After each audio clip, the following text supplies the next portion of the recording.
You're live. Why is it so grainy?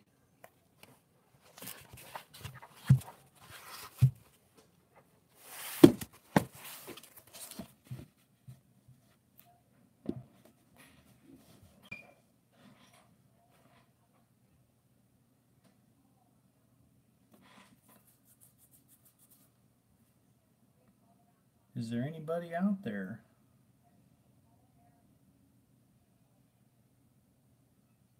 Two people.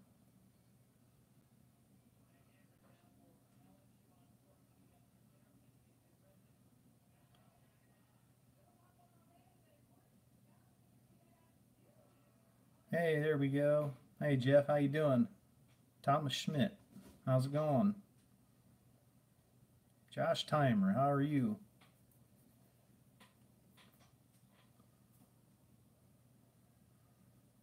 Anybody do anything exciting today?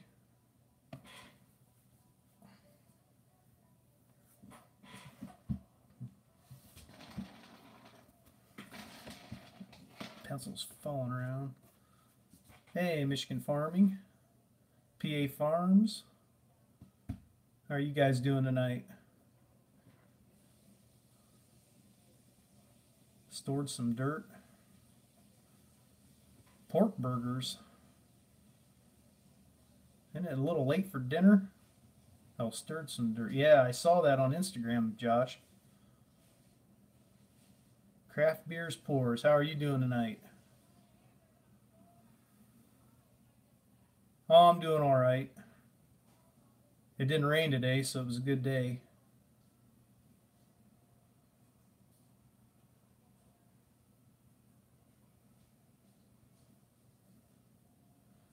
I saw you working ground, Josh. You guys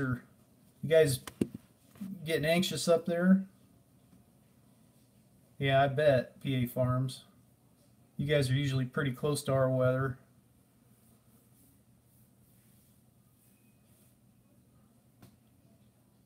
Yeah. It actually snowed here. What morning was that?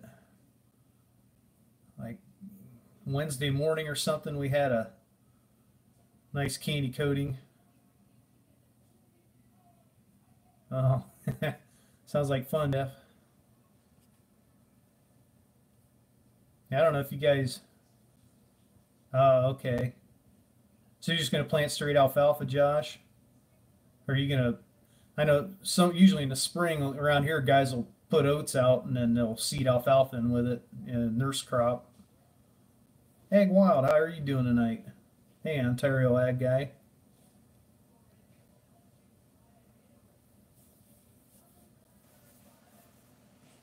Yeah, yeah. Guys around here will plant oats and then they'll seed alfalfa in with it in the spring. If they plant straight alfalfa, usually they'll do it in the summer. Usually, not always. Some guys will put straight alfalfa out in the spring. Wow, you got a lot going on there, Josh. Doing good, Ontario Ag Guy.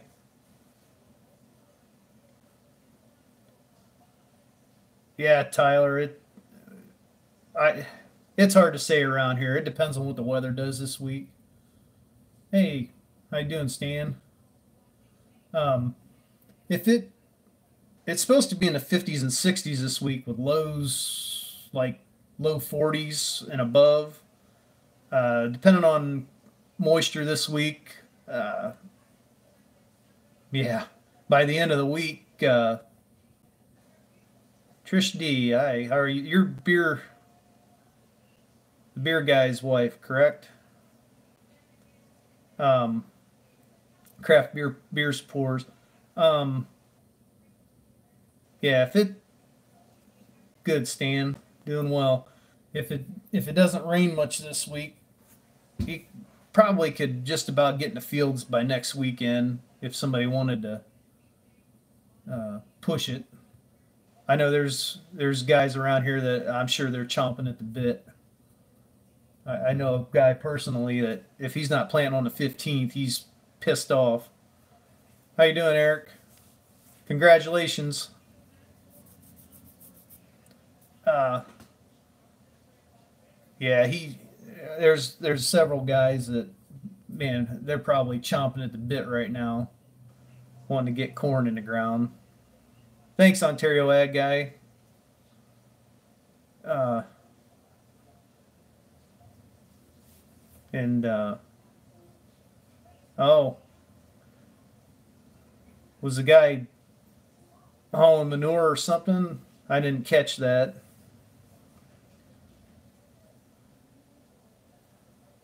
Uh, yeah. Anyhow, last couple years around the 15th, they've gotten corn in around here, but we had 3.5 inches of rain on Sunday, 6 days ago, and man, and we have it was cold all week and a couple nice days, but nothing, no good drying weather really till today. Yesterday and today was decent but chilly. So yeah, they're chomping at the bit around here. Yeah. Hey, Farm All Fanatic, how are you doing? Um, yeah, soybeans. There are a couple guys around here that late April they're socking them in the ground, soybeans, and I guess it works some years. I usually don't get in a hurry on beans. As long as they're in by 10th of June, I could care less. They'll still do all right. I think, trying to think, last year, I think I planted beans on the 10th of June last year, and they came off second week of October or whatever it was. We just didn't have the good weather.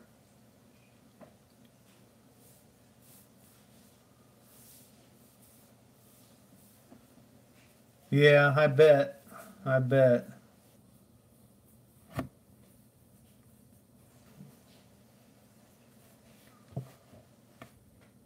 Well, there was one year, not just around the corner from me. They planted beans on the 15th of April. I thought they were planting corn. Here it was beans, and they did all right.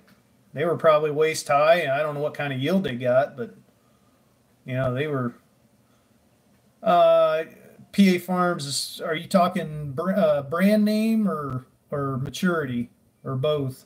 I plant Seed Consultants beans. They're a 3-1 is what I. This will be the third year. Of course, last year nobody's beans did real well around here. Around 40 bushels was decent because of the weather we had. Year before, I'm trying to think. I had 56 or 58 an acre average, and I just plant Roundup Ready. Nothing. I do plant. I try and get treated. Um, Usually, Thomas. Usually they're coming out of the field around here anywhere from 9-10% up to 13, unless you get some rain. Some guys, if it rains, it'll suck the moisture in.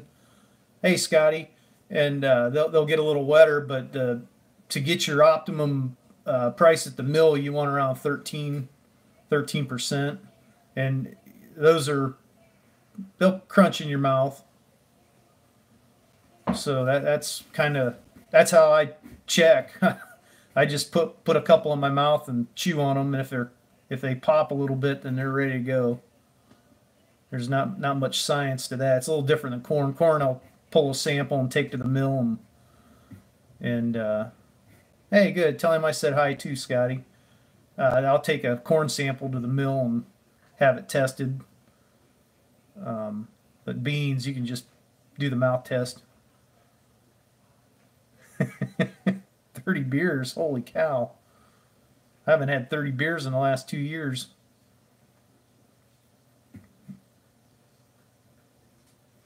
Ag Wild, I forgot that you were on wide row. So that 8 row planter you're dragging home's an 8 36-inch row. Yeah, that'd be a pretty wide 8 row corn head for that.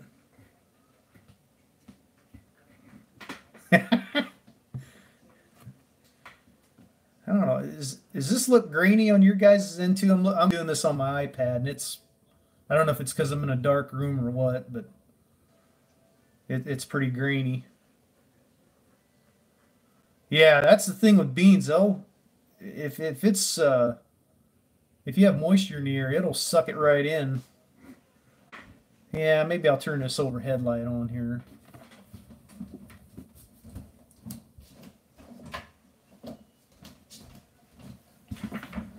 There, is that better? I don't want to make it too bright, but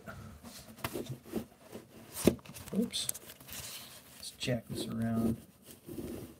There, how's that? A little better? That okay, good. Yeah, I did the last live stream I did on a couch, and it's kind of there's not a real good place to put the darn thing on the couch. I'm in the computer room here. Yeah, I saw that, Scotty. It was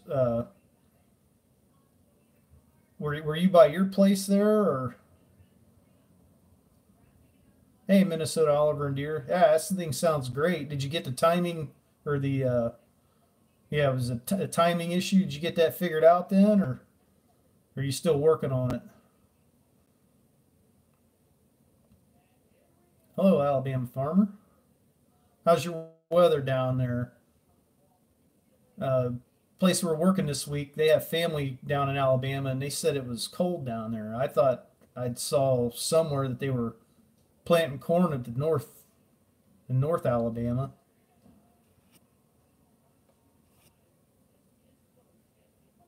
Okay, firing order.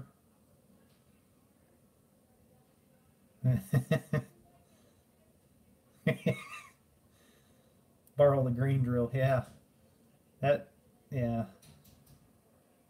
I don't usually lend my equipment out. I do some. I help people out, but usually I run it. So if it breaks, it's my fault.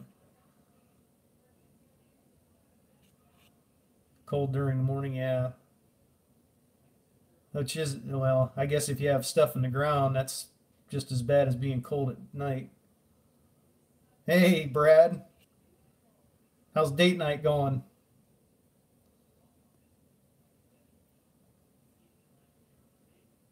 A few years back, uh, lend out your combine, gets hit by a train. Yeah, that could happen here. We have railroad tracks all around. Um, yeah, I got, or I had a friend of mine and I uh, farmed some ground on a half years back, and uh, we had wheat in it the one year in the fall, and then that summer he took the wheat off and planted alfalfa, and he pulled my chisel plow with his tractor and broke the darn thing. I've had that chisel plow I don't know how many years and never broke it.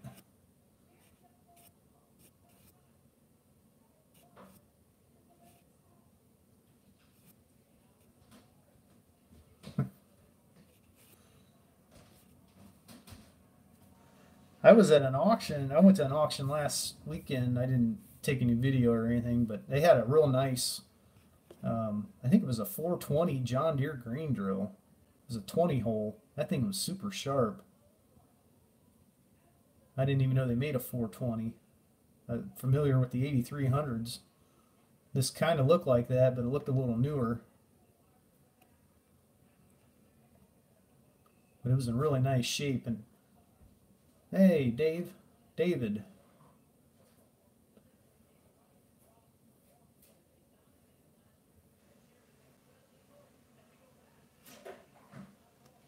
Dustin and Miller. How are you doing tonight? Yeah, you're in Indiana or Illinois, David? I forget. I was thinking you were in Indiana, but maybe you're in Illinois. That's a whole different world out there.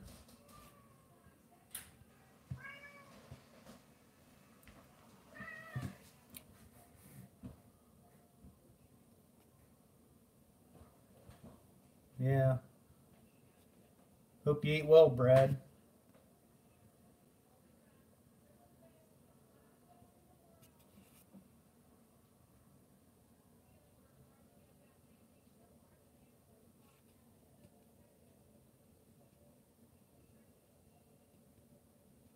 Cats all around me in here.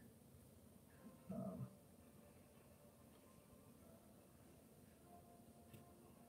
yeah, I bet that rebaling's depending on what you're doing, that could be dusty.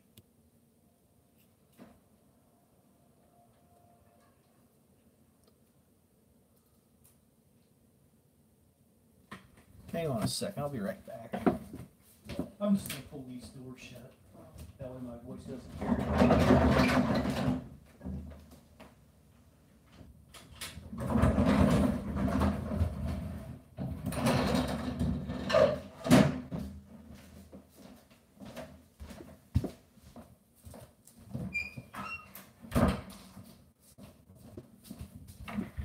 Okay.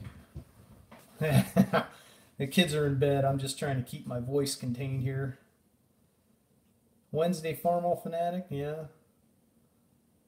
I don't think it'll be quite, well, there could be some ground around here. I know some of these big guys are going to start chomping at the bit this week.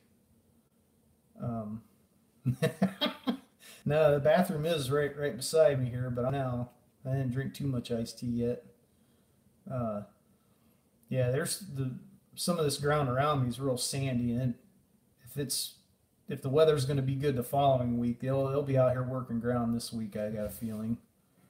There's one real big farm here in the area, and they plant, I don't know, 2,000 acres of corn or something. They're chomping at the bit, I'm sure.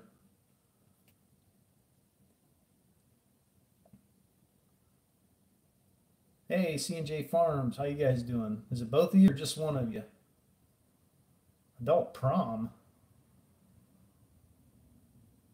Uh, I'm in no hurry, Brad. It could be a couple weeks. I'm gonna try.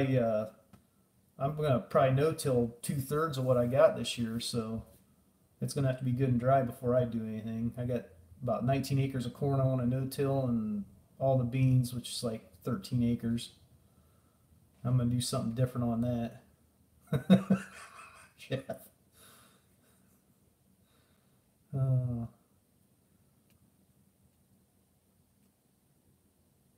yeah, lineman in the spring's kind of a, I don't know, you can do it, but if you can't get it on real early, I don't know that it helps you until the following year. I guess as long as you get it on, it doesn't really matter. Instagram is okay. I keep getting pounded with these women wanting to follow me, and I just delete half of them. I don't even bother, but it's all right. Following the guys on YouTube's fun. You get to see it. The nice thing about Instagram is you can get. Oh, I definitely will, Tyler. You can upload, like if you want to do a quick clip, and yeah, I don't know about that, Eric. uh, if you want to do a quick clip or something, you can upload it in a heartbeat instead of YouTube. It takes forever sometimes, especially if you're using Instacrap.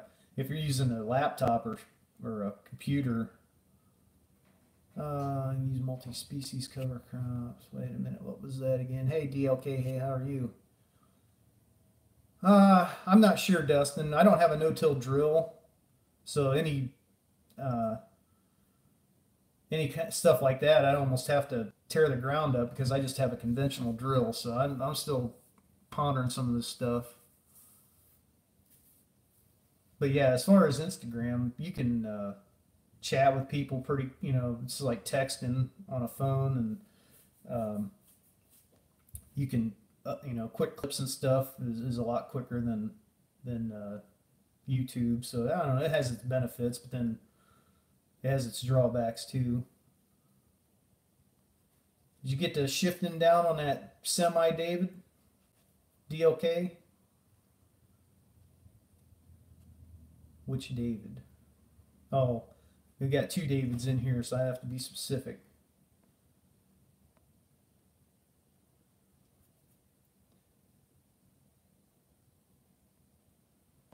I think I missed something here. Oh, about the 1155. Yeah, I'd love to have an 1155, David, or Farming for Fun and Profit. Um, I have a buddy, they have two of them, and those things are just something else. A lot of power there. Take a lot of fuel though.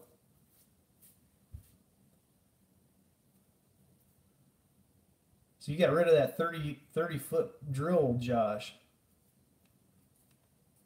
the controlled spill machine.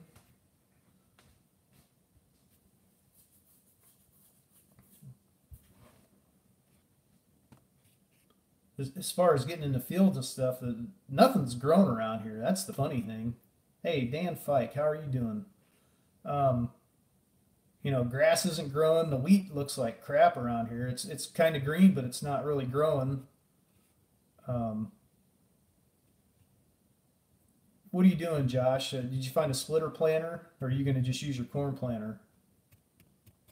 I'd love to have a splitter planter and just have one machine for everything, but um, that's a lot of money for my little acres.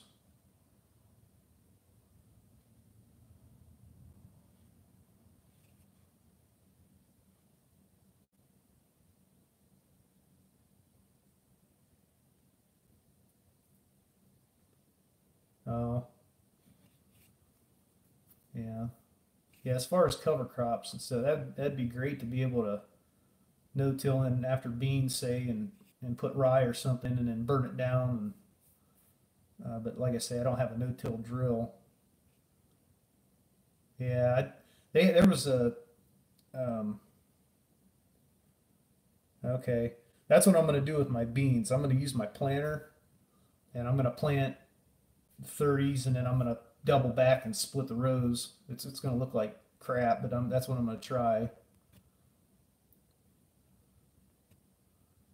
I have planted 30-inch row beans, and I didn't have the right hybrid or variety for it. They didn't bush out enough. They look like crap. They did terrible that year, so I'm kind of gun shy on doing that again. But um, I think I'm going to double back, just no-till them in and see how that works. Have them burn the field down before I do that.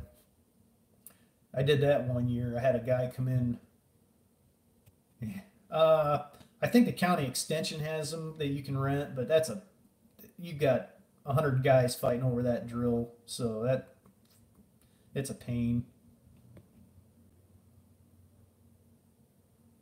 The splitter is awesome because if they're set up on 15s, and you don't have you just go, you plant like you normally do. But like for mine, I have a 30-inch row planter, so if I want 15s, I got to double back, so I got to split my rows. And without GPS, I'm sure it's going to be a treat. But I I'll just have to play with it and see how I can. I don't care if it's not perfect because beans, if you're running a grain drill and you don't plug your holes, you're planting on 7 or 8 inch rows anyhow. So yeah, I'd like to. Ontario Flag guy, bring that thing down here and we'll plant some beans with it. Um, yeah, I have the same drill as you do, Farm All Fanatics. Mine's a hair newer. I think I got a 5100. I was thinking, is yours a 510? Yeah, anything with splitters. The John Deere dealer here, John Deere's 15 minutes from me to the west. Uh, they had a John Deere 7000 with splitters on the lot. It was in excellent shape. I stopped and looked at it, and I think they wanted, what did they want for that? I want to say 4,800, and I should have jumped on that. It was gone in like 2 weeks. When I stopped in there to ask them about it, it was already gone. But that thing, it was excellent shape. It was all set up for beans. It had I'm not sure if it had bean cups in it, or I think it had the Kinsey brush meters in it, which is, I have Kinsey brush meters I got from Shoot that I put in mine. Yeah, the only thing I don't like about the 7-inch row um, is depending on the year, you can get that white mold and junk in your beans because they can't breathe. The 15-inch around here just seem to do so much better. There's nothing wrong with my drill. I've got every other hole plugged. I'm planting 14-inch rows. It's a conventional drill, so I got to work the ground up to use it. Um, so it kind of defeats the purpose of no-till. Yeah, you can drive that 1105 if you want, Ontario. I got a new seat on it now, or from last year. So yeah, I don't know. I've never. I guess I never. Well, I didn't take those beans off. I was saying one year, I had them burned down. I had corn, and then went beans the next year. I had them come in and burn them down, and I had a guy, I got a neighbor that has a Kinsey 1223, and they came in and no-till beans for me that year. And with the burn down, I didn't have to hit them with Roundup until like mid-August. Those were the nicest looking beans. They did fairly well on crap ground, but I'm trying. Yeah, he came in and harvested them for me. Then I think. Yeah, I didn't have a combine at that time, or I did, but I didn't want to. It needed a bunch of work to get ready for beans. I just did my corn that year. I had him come in and do the beans. I think. I don't know. It's been so long I can't remember, but no, I'm missing stuff. Yeah, yeah. We don't have the rocks like you do, PA Farms. Um, we've got some, but it's not too bad. It depends on the area. Yeah, I bought that 5100 drill out in Salem, Ohio. I don't know if you've heard. Salem wouldn't be terrible far from you, Farmway. I was thinking you're up, you kind of up in the northwest corner towards Erie or near Youngstown. Salem would be, I think, southwest of Youngstown, not too far. Yes, Josh. Every year. Actually, I was looking at that today. Where I sit here, my house, we're up on a hill and it's kind of sandy. I could probably just about plow that thing about the middle of the week.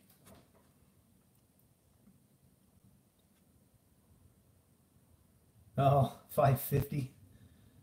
My buddy, they have a 550 combine. Oh, Meadville? Wait a minute here. Let me catch it. North of Meadville. Okay. That would be, is that Crawford County? Crawford County Fairgrounds? They have an open pool over there, tractor pool, and my buddy take his 265 Massey's over there. We didn't go this last year, but we went probably the previous 5 years I went with him and went over there at an hour and a half drive or whatever, hour and 45 minutes with a truck and trailer and two tractors on it. But very nice fairgrounds. Not real big, but it's really clean, really nice. Track sucks, hard as a rock. They don't do a damn thing to it. Um, no, no. My buddy has 265 Massey's that he'd take over there to that pool. I've never pulled my 1105. I'm afraid I'll break something. Brilliant cedar. Yeah, those brilliant cedars are nice. The guy I help has an old brilliant cedar. It still works great, but that thing's probably 40 years old at least. It might be older than that, but it still works. It was just used a couple of years ago to put out some new seating.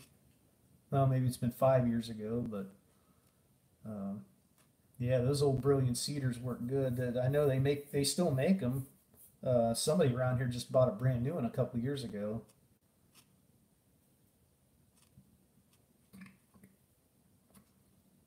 No, yeah, I bet they do.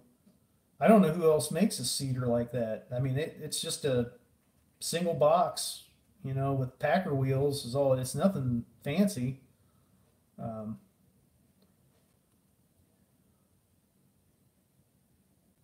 the only thing I don't like about pulling is if you break something. It's just you can't win any money at it. I mean, it's kind of fun, I guess, but I'm just for fear of blowing something up or breaking something. That's the only tractor I have, so I got to baby it.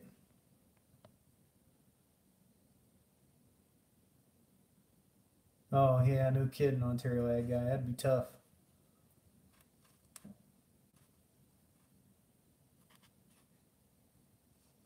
Yeah, you got that right. Yeah. Now back to the garden. Yeah, we just have a little garden here by the house, and we pack her full every year.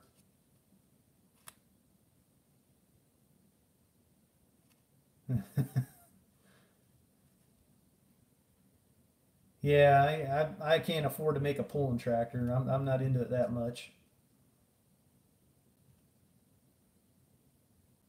Well, the problem. Hey, Denny's Country Life, how are you doing tonight? The problem with the pools around here is everybody wants to soup everything up. Um, usually those, some of these pools are supposed to be antique pools or stock or whatever, and stock anymore is cranking everything up, and I guess for the guys, the old school guys that are stick to the, yeah, cheaters. That's the thing. I mean, our county fair, uh, it's supposed to be a local farmer's tractor pull. And it was for years and years, and then all of a sudden these guys started coming in with hot stuff, and and then they kind of cracked down on that, but it's getting out of hand again. So, it's not fun for most of the guys. They've lost a lot of people because of it. It's too much. I mean, it's supposed to be stock, and yeah, yeah, yeah. That's they do truck pulls too. That's fun to see the guys come in off the road and lose a transmission or break a drive shaft.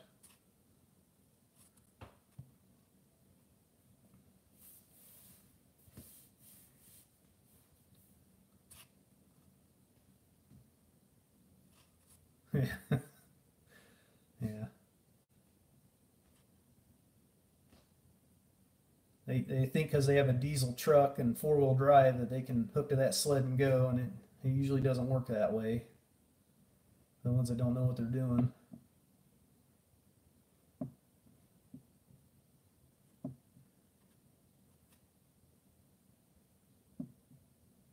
Are they? Well, that's good. They're not around here. Spring, yeah, I hope. It's our forecast looks decent this coming week.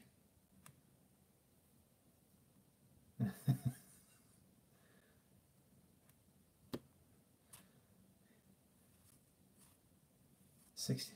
The combine to a pool. Yeah, they have a combine demo derby in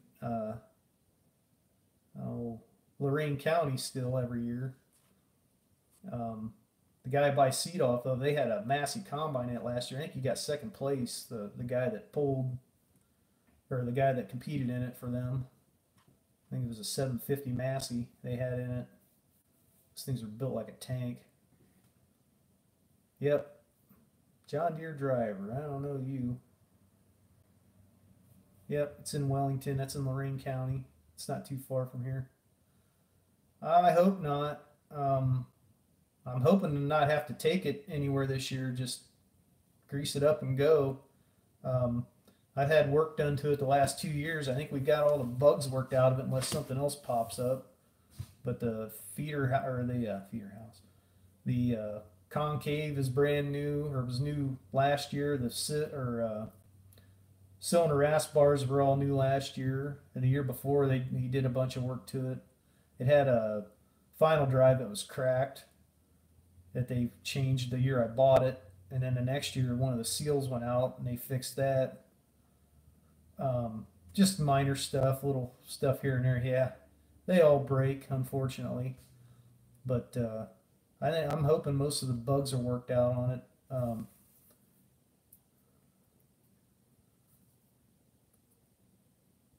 Yeah, that's cool. Farm M's, I love those things. I worked on a dairy that had a Farm M. We use that thing every day.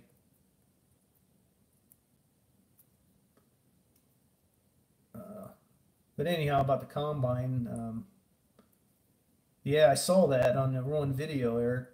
That thing looked pretty sharp. Was that a just a straight turbo, or was that a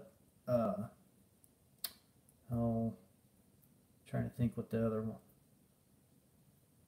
They got just a 6620 turbo, and then they got the oh, what's the? It's got some improvements. I forget what they are. So what happens when you get old, your memory gets worse. Yeah, Titan 2, that's it. That was what I was trying to think of. Is it a Titan 2 then?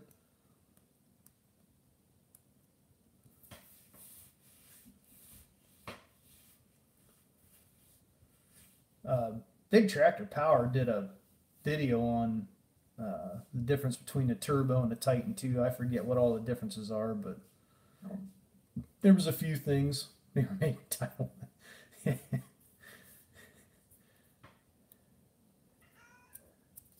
Get out of here, cat.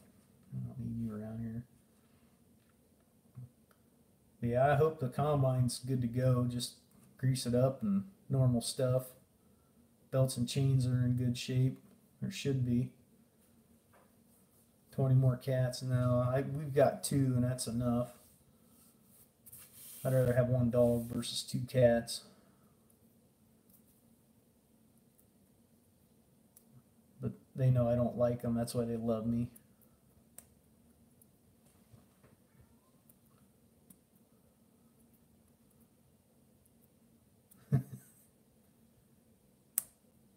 No, tightens too flat apart faster. Yeah.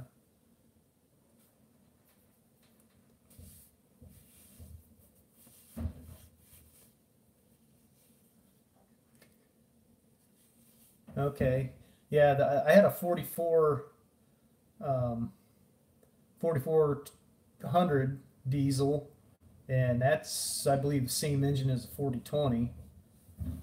Um, the guy I bought it off of, he had a 4020, and he contemplated keeping it and just keeping the engine out of it for a replacement, because it only had like 2400 hours on it. So that was pretty low hours for a combine that old. As far as I know, that thing's still sitting down the road here. Uh, we got a boneyard just down the road, and that's where I sold it when I got rid of that.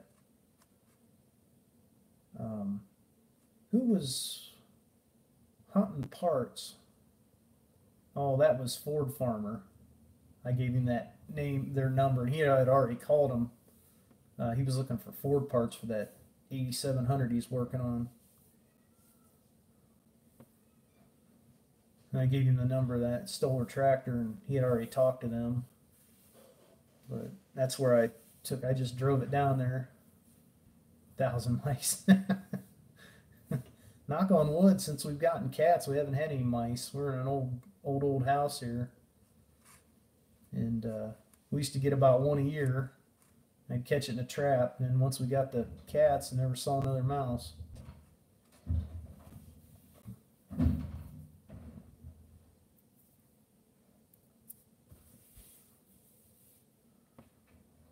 Yeah. I got lots of bullets. I could take care of those 20 cats. Yeah, I put mothballs in mine, Farmall Fanatic. They still get in there. Yeah, gophers. We have groundhogs, probably the same damn thing. Uh, all right, take care, Mr. Strong. See you later. Um, in the Up above the cab, up in the where the filters are, the cab filters and stuff, and damn mice get in there and chew those things up. I actually put mothballs up in there, um, lifted the top and sprinkled some in there this year. Hopefully that'll keep them out of that. They like to get in those paper filters and chew them up and make nests. And of course those filters are. Oh, I replaced the one on the outside last fall before I started because they had half of it eaten up. And oh, what was that thing, like 50 or $60, something like that. It wasn't cheap. I went to Napa and got one. Yeah, I've heard guys say soak a sponge in ammonia and mothballs and other stuff, but I don't know. The mothballs seem to work pretty good. I put some in the engine compartment, some under the cab, some in the cab. But they carry beans and corn up in there. Hell, I start the fan up in the fall or whatever, and grain falls out, or open the vents up, and well, I keep the vents open, but you start messing with stuff to get air blowing on you, and next thing you know, you got corn or beans rolling out of there and hitting you in the head or falling in your lap or whatever, and stupid mice. I guess I should leave a little in a tank. Yeah, mine's in a shed, at my buddy's house. Keep it inside, and that's the only thing that attracts them in there. It's just equipment, but no, that's the only place where the grain is. So Yeah, you got that right. Yeah, that's the problem with the mothballs. They stink, but I don't know. I take them out, try and take them out like a week before and let it air out a little bit. But as long as they don't chew any wires, I guess I can. That'd be the worst thing. A couple turds here and there ain't too bad.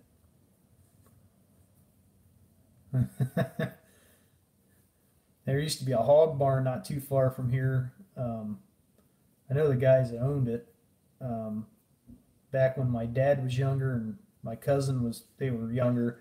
They'd go in there and they'd go in with the lights off and they'd tie their pants up so nothing could crawl up in there. And they'd go in there with ball bats and they'd flip the lights on. And when the mice started scattering, they just started swinging. They said it was pretty crazy. But they tied their pant legs up so no mice could crawl up in there or anything.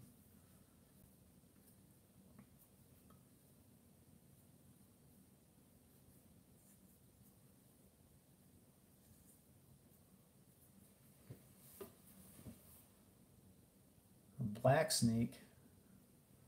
I haven't seen one of those in years.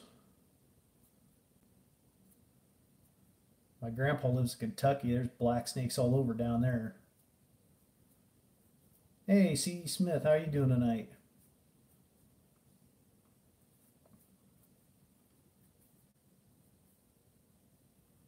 So you're over by Akron, right? Are you East Akron or north of Akron? We work over that way quite a bit.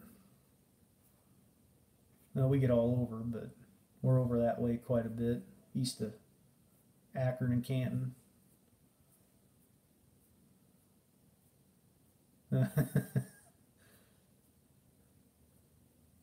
Yeah, YouTube kind of frowns on that if you drop too many f bombs, so I have to bite my lip.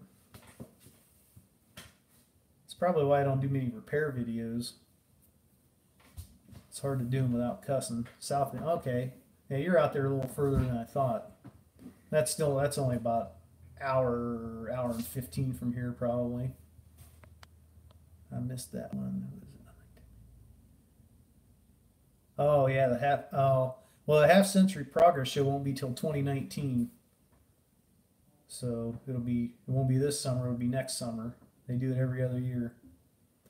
I work for a small heating and cooling company, and we do electric also. That's why I was teasing Denny about his wiring on his video. Hey Ted, how you doing tonight? Yeah, that half century shows something else. That was really cool. I'll be back there in 2019 again. I'm gonna do it different though. Instead of going out Friday, we're gonna go out Thursday and then leave Sunday because we went out uh, Friday and came back Sunday, but everybody starts leaving. Oh, we've been on since a little after 9. Ted, you haven't missed much. Just a bunch of bullshitting. Yeah, that we found out.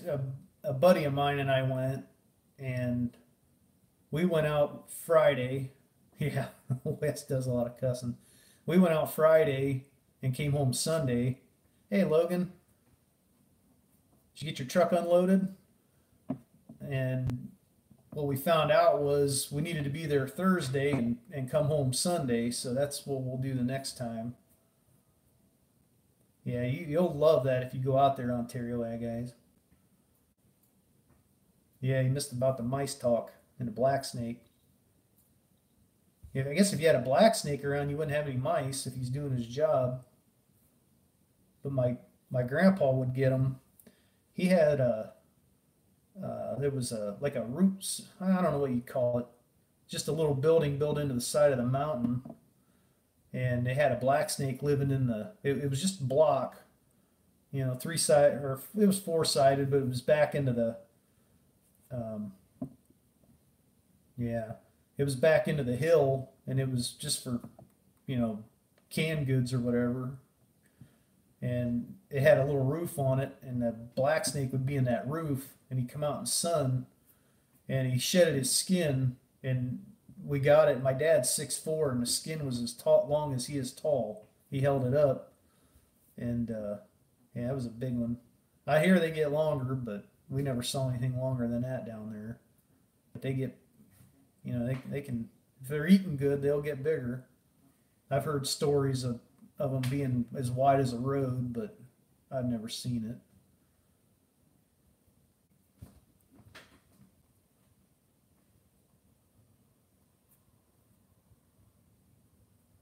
Is all your snow melted, Ted? I thought I saw somewhere somebody somewhere was commenting about being in South Dakota and it was warming up. I don't know who it was. I forget what video it was.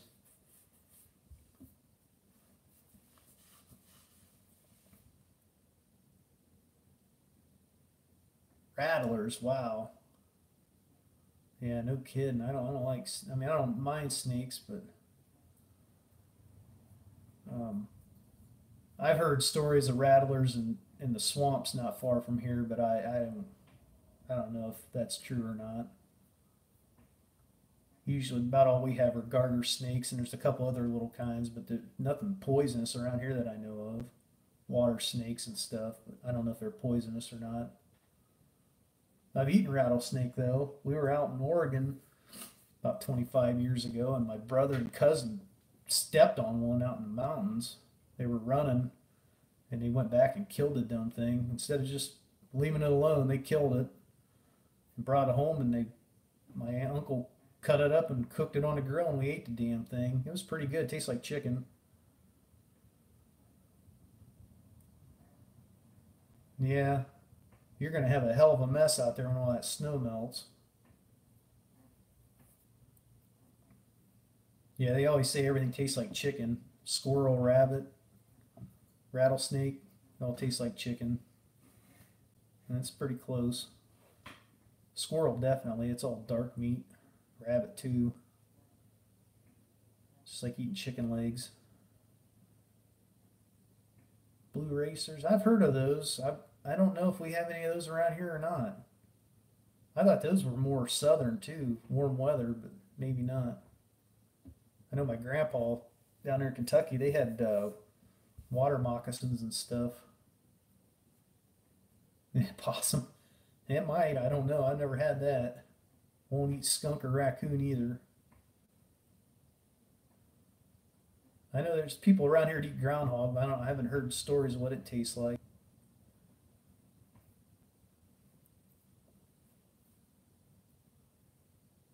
Yeah, they are. They're stupid.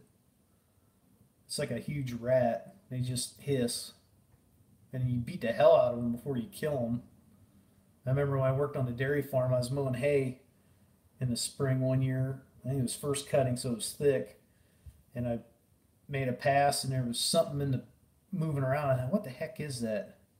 All right, Josh, thanks for stopping by. And um, here was a possum, and I kept a piece of pipe in the tractor, the toolbox. It was as long as a toolbox. It was, I don't know, 18 inches long or something. I beat on that damn thing. I was out of breath, and that was back when I was in shape. And I killed it finally, but I had to really beat on it. Then the darn thing was full of young ones. It had them in its pouch. I had to kill all them too.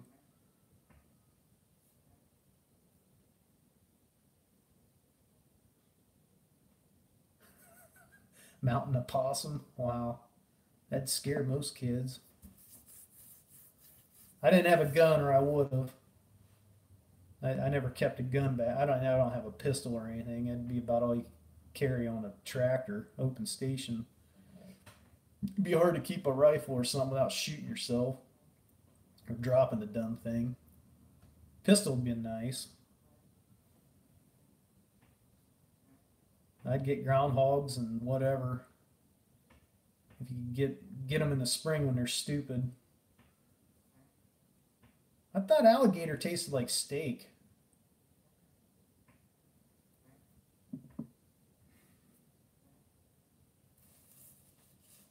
Chewy, like good chewy or yucky chewy, like gristle.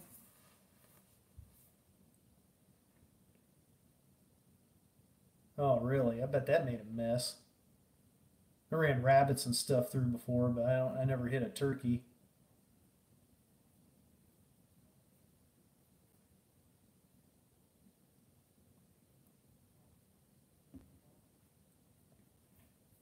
I've heard of people running young fawns through disc vine or hay vine or whatever. Anybody ever have that experience?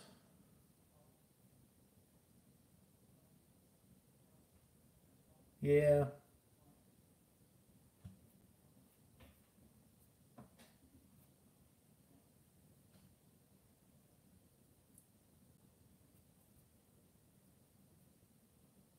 No. Ran a deer through or a fawn. I'm sure that's hard. That's easy on the rollers. Oh gosh. Yeah, I bet. I'm surprised more people don't hit them with the combine in the fall. Oh, we are here too, PA farms. They're everywhere. See them all the time. I saw one this morning. Yeah, I'd probably pack them right in real tight. Oh, I bet that made a hell of a thud. Oh, geez.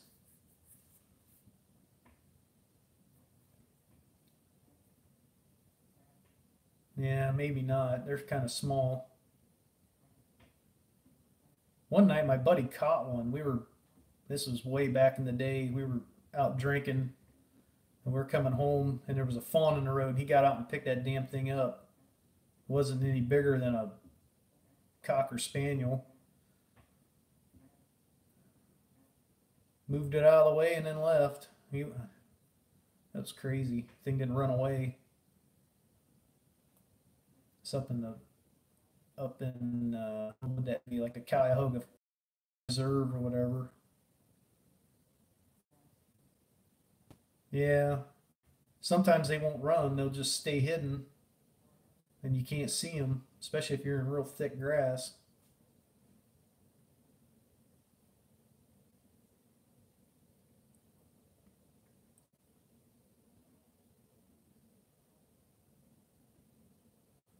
Yeah, I ordered mine back in February. I don't get much, but the guy that I get from has uh, he deals with like DeKalb and Mycogen, the C consultants. I can't remember if there's another one or not, but yeah, I didn't have any problems. Like I say, I don't get much.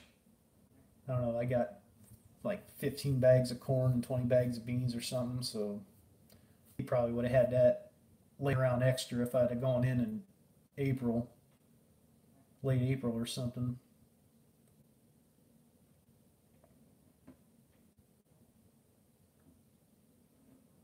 Yeah, that's most of the guys around here will keep extra on hand just in case somebody walks in and say first week of May and says, "Hey, I need 5 bags of corn or 10 bags of beans."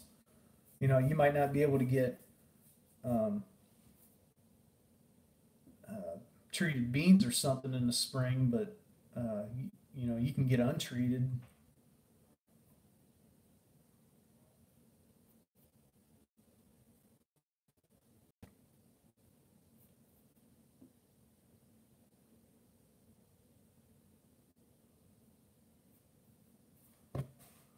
I missed something in there.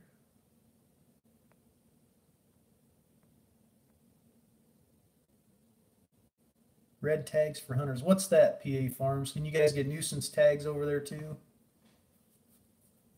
You can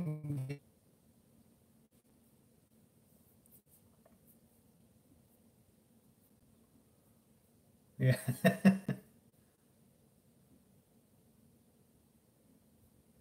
I don't know, Eric. There's the two biggest guys around me plant Pioneer. I should do a video this summer, drive down the road when they get the signs out. About every field from 3/4 of a mile west of me, 2 miles east, every field will have a Pioneer sign in it, or darn near every field. A lot of Pioneer seed around here. The guy that sells it west of here, he's got a pretty good size outfit over there. Does a lot of business in this area. Yeah, a little bit, but the low lying ground's still pretty wet. There's water laying around here yet. The high ground, I'm on a hill here. We're drying out nice.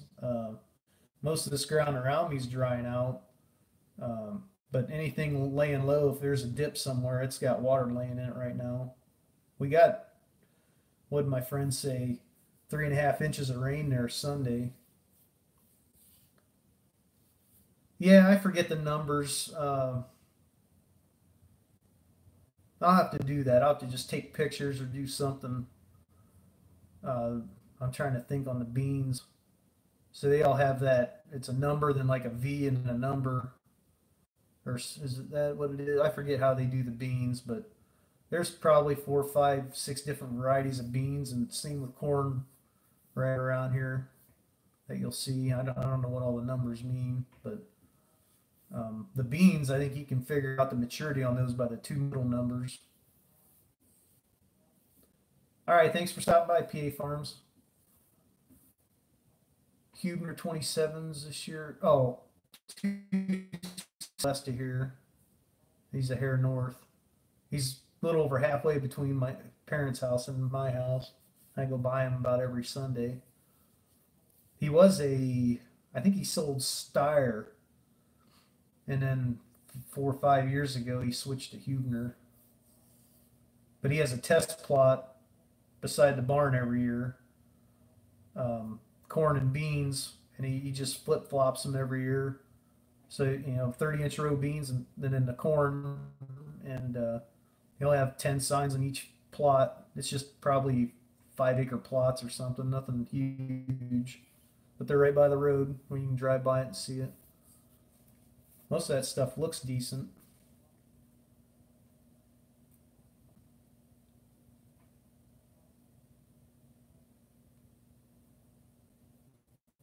Talking about seed, I plant 32,000. I think I'm going to stick with. The problem with my planter, uh, I can do like 30,000 and change, 32,000, and then it bumps all the way up to like 35.8, and that's too thick. I'd like to try some 34,000, but I can't get set there. I'd be almost 36. That's too thick. I think I'd be killing myself, wasting seed if I did that. Tiny ears, that's for sure, if it all grew. Now, I guess the only reason I used to do 30, and I went to 32 because you usually lose a seed here and there. So I thought, yeah, if you can do that, Ontario Ag Guy, if you get content for once a week, good. That would be all right. Thanks, DLK. Hey, take care. Thanks for stopping by. You too, Denny. But sometimes something might happen spur of the moment and I'll film it, but I don't know, it just depends. I haven't really been like the way our weather's been this year. I mean, I've done some stuff I could have videoed, but I just didn't feel like it actually. Like, change oil in my tractor. Who the hell wants to see that? I don't know. I think it's boring, but I know a lot of people do that.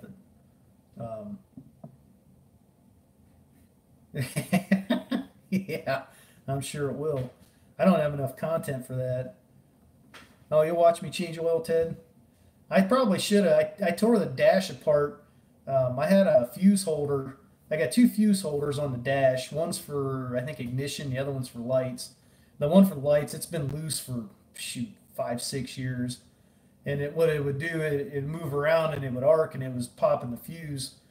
And I we took out an air conditioner here a few weeks ago or a month ago or something. Uh, yeah, yeah, that's true. Um, they had a good fuse holder and just exact same thing as on that tractor, so I pulled that out of that air conditioner and swapped that out while I was doing that, and now it tightens up. The nut wouldn't tighten up on the dumb thing, so it would let it move around on that dash, and it's grounded through the tightening up on the dash, and so I changed that out. But the problem is you got to tear the whole, you got to take a bunch of sheet metal off the top, and it's a pain. it's not just a 5 minute fix. It's probably 45-minute fix, but um, stuck the camper out in the field and left it run. I didn't know you had a camper. Something I missed something there. Yeah. Well, Ontario Ag guy, they're all right. I mean, you're talking about something. It's better than nothing, I guess. But I don't know. Everybody's preference is different, I guess. It's like changing oil. I guess it would seem boring to me, but I'm sure there's 50 people out there that might like it. Oh, camera. Okay, yeah,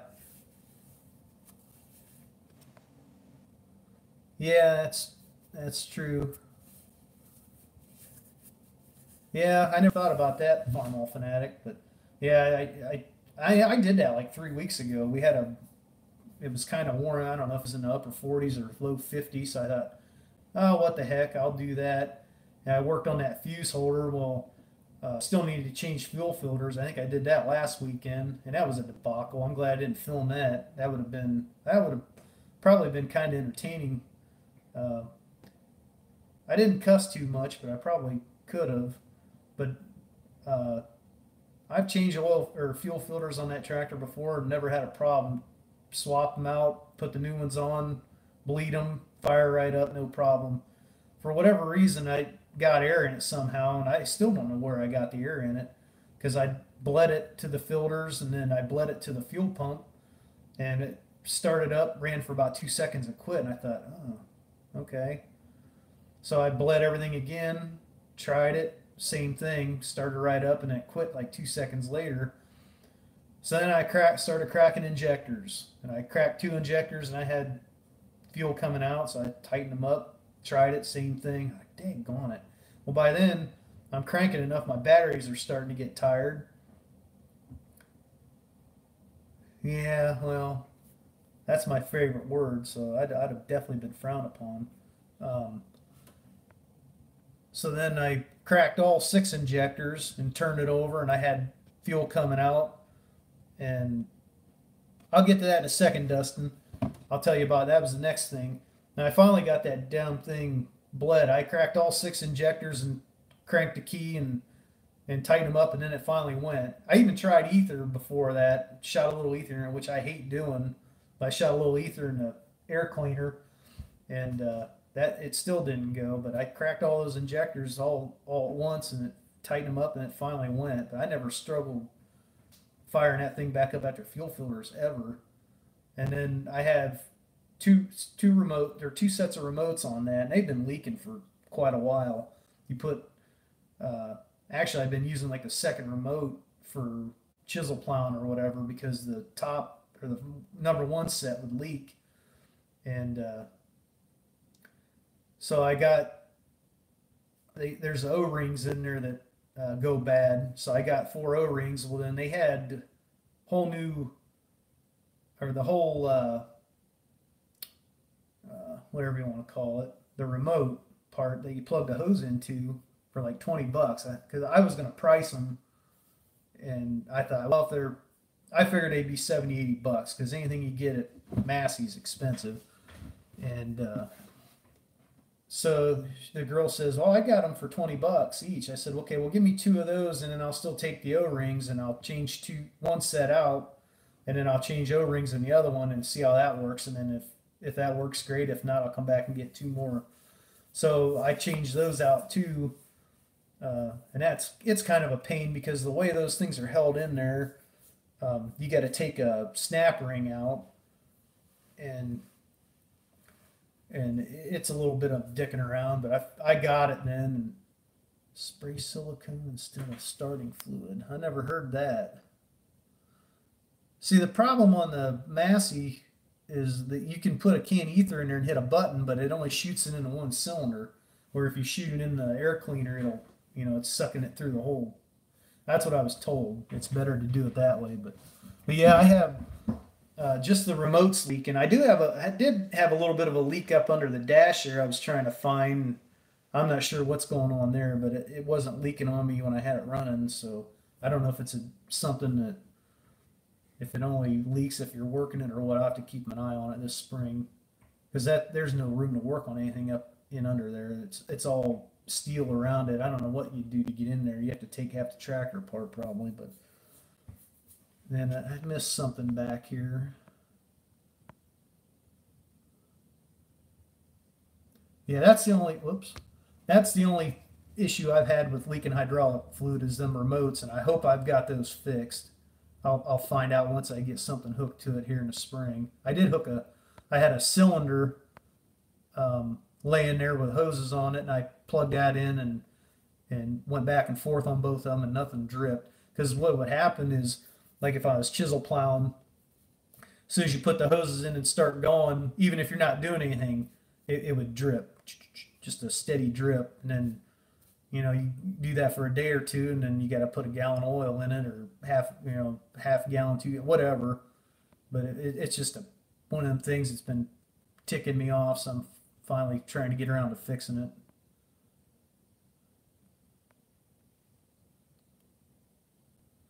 Yeah, I don't do any editing on Ontario Ag Guy.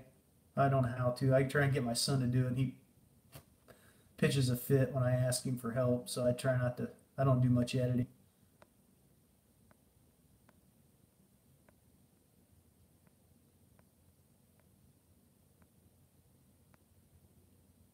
I got to make a video to answer your corn planter question. Probably could comment, but might as well make a video out of it. What's that?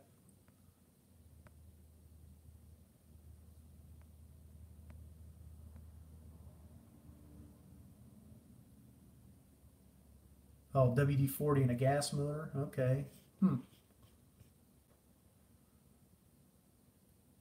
Yeah, that under the dash, Dustin. That's a pain. I tried to get a. I thought there's a steel line in there. I thought might have been dripping. And I thought, well, I'll just see if I can tighten that up. I can't even get a wrench in there. You can get a wrench in there, but you can't move it. It's probably have to get a cheap one from Harbor Freight and bend the darn thing into a pretzel to get it to go anywhere. Yeah, I got. Um, I don't know, Ted. It's probably going to be a couple weeks here yet. I'm getting backed up on this. There aren't even that many comments coming through. I'm going to do it. You just what you suggested, Ted. I'm just going to double back on the beans, no till them. I'll go across and then come back and split the rows, and I'll have uh, I'll have them come in and do a burn down first. I did that a few years ago. I had corn stalks that I put beans in. I wanted no till, but I didn't have a way of no tilling, and I had a guy that's yeah, I had a guy come. He just lives like a mile north of here, and they have a 1223 Kinsey that they do custom work too. And I dropped the seed off and told him what I wanted population wise, and he came in and but I had him burn it down first, and then he came in a no-tilled, and man, there wasn't a weed in that field until like August. I think the second week of August, I had him come in to clean it up with Roundup. Those were the cleanest beans I've ever had. Of course, yield was okay for the ground it was on, but it was crap ground. But I think I got 40 bushel that year on the no-till. So, and he only charged me like 17 bucks an acre to plant. So, oh, what you had to do to get the planter ready? Oh, okay. Yeah, make a video on that. That'd be cool.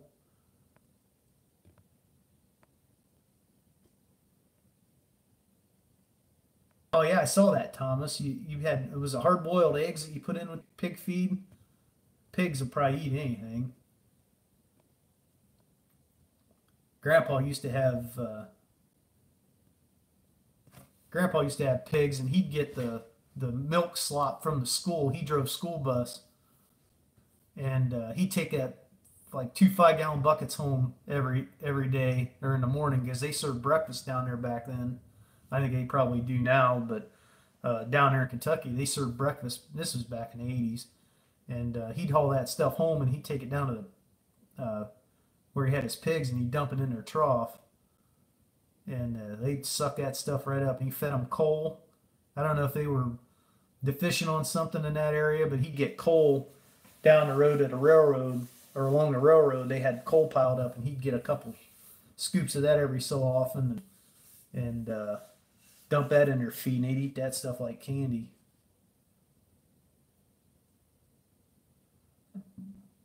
You need a tire on that planter, Tyler? I'm trying to think. Yours might not be too bad. I'm thinking that 6 row I had would it was a bear getting in and out of there, tearing stuff apart. It's a bear on a John Deere. You got to do some tear some stuff apart to get a tire. I think I had a tire I had to take off last year and get it kept going flat on me. And I took it off and had it repaired. I think a valve stem was bad or something, and that was a little bit of a job. Just depending on which tire, you got sprockets and crap that have to come off. And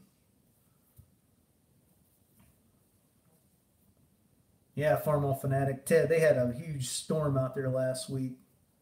They got buried in snow.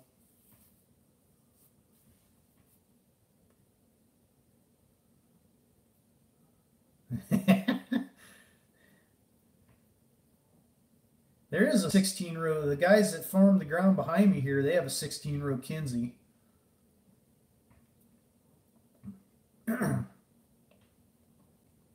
Yeah, sometimes those planters, depending on which tire, they can be a real pain.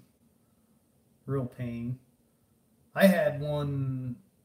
There's a how is that? There's a sprocket on there for the drive chain, and I had one of the teeth was broke off. I thought, well, it ran all right, but I thought I better change it. I got one from Shoop, and you got to take a bunch of crap apart to get the dumb thing off.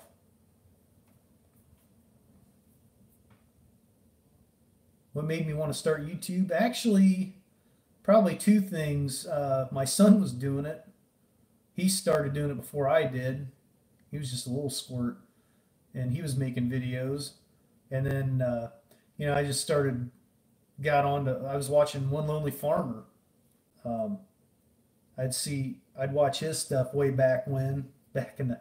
It was, I think the one video I remember most vividly of his was the look up. Oh, what was the name of that video? It's the one where he burned that 4960 up. More Bad Luck was the name of that one. Holy crap! I saw that and laughed and then laughed some more. But I saw what he was doing. He was just filming everyday stuff. I thought, well, hell, I can do that. And then my son was doing it, and I saw what he was doing. I thought, well, that can't be that bad. So that's kind of why I started doing it. And then I don't know. Yeah, that was a funny one. Um, I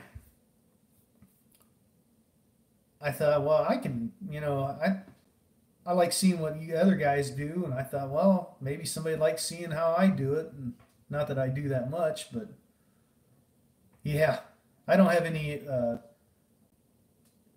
I don't ever. I don't care if I get that bit. I don't know where this is going to go, but I have no desire to try and make a living off of YouTube, so I just do it for fun. Um, that's it. Just when it's quit being fun, I'll quit doing it, I guess. So, but just the people what I like, meet different people and see different things, and I think it's kind of neat. I think it's kind of neat seeing what somebody in Washington State's doing, or Florida, or the Dakotas, or the Midwest, wherever, doesn't matter. Next door, there's many people I follow, within an hour of here. So hopefully I get to meet some of them someday, or most of them. So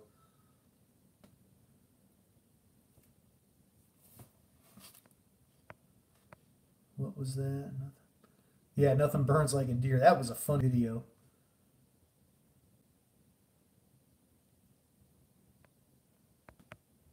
All right, these things are disappearing on me. Here we go.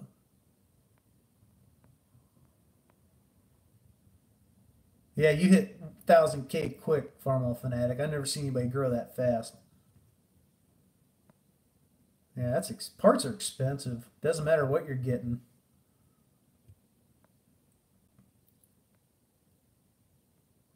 When is co-op coming? Are you talking to me, Thomas, or someone else? No, you're doing all right, David. I like watching your stuff. Oh, Logan, I didn't know you left. This isn't like Instagram. Yeah, it was cool meeting guys out at Half Century Progress Show and stuff.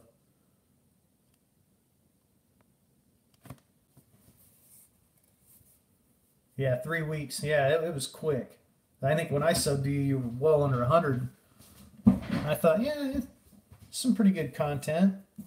And then next thing you know, bam, you're over 1,000 in a heartbeat.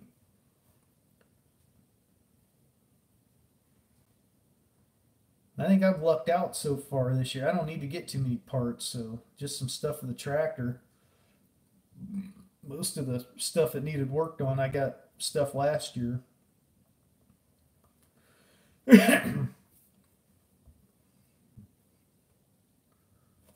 Yeah, if you come out there, yeah, there'll be a bunch of people out there, that's for sure. I think there was probably more people out there to meet than I did. I just didn't know they were there. Once you started seeing videos, after the fact, then you start realizing, oh man, that guy was there, that guy was there, he was there. Half Century show out in Rantoul, 2019 will be the next one. They do it every other year. Yeah, well, I had glasses on, so nobody would have known, and I'm glad I took them. Yeah, you bet, Tyler. That was fun. We'll have to spend a little more time together out there next time.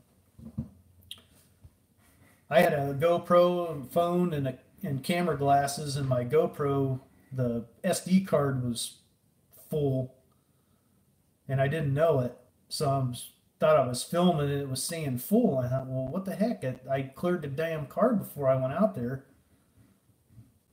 and but my camera glasses had a full SD or an empty SD card, and I took some video on the phone and got me through.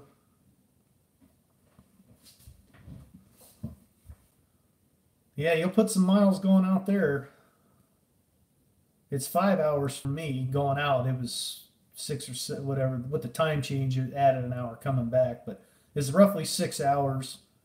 But it was five going out. I think it was seven coming back because of the time change. But it's not too bad. It's pretty much straight west of me, just a hair north. It's Rantoul, Illinois, Farmall Fanatic. That's near Champaign. I'd like to have a trailer to haul my tractor and plow out there, but that's a pretty good haul going that far.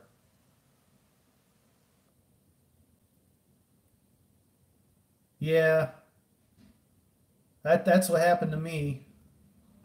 Hey, dude, how you doing?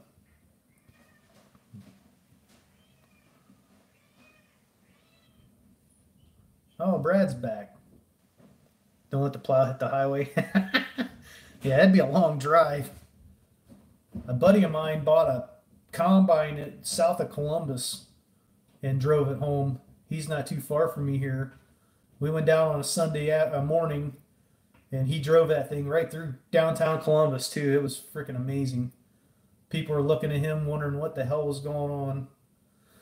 Yeah, that's a lot of seat time going that far. I can't imagine that on a tractor. But yeah, that was we got down there probably around 8 o'clock, and I think we got back to his place at 3 or 4 in the afternoon. 1420 International Combine. Yeah, that it's about a 2 hour drive in a car down there, and it was 6 hours or 7 hours back. Yeah, I've heard stories of people doing that too. Actually, one guy bought a combine at a sale. He didn't know it didn't have brakes until he got in it and backed over someone's truck. Or he rolled down a hill or something and backed over a truck. Ooh, a four bottom for an M. Is it if the trailer plow? It probably would struggle out there. That's some hard dirt. It's at the end of August. It was what was it like the 27th or something of August, and it was drier than a popcorn fart out there. And that dark black soil. Ooh, yeah, some of those guys were working. What'd you have tonight, Brad? Did you eat a steak? Yeah, you got, yeah.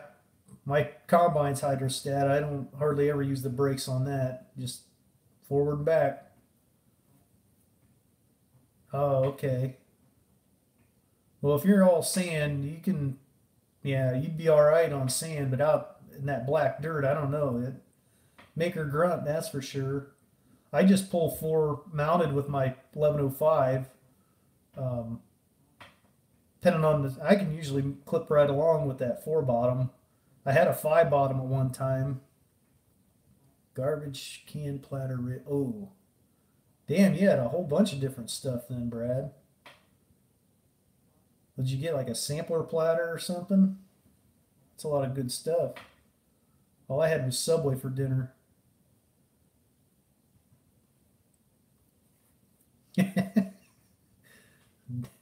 Heck yeah. Stay single as long as you can, Ontario Ag Guy.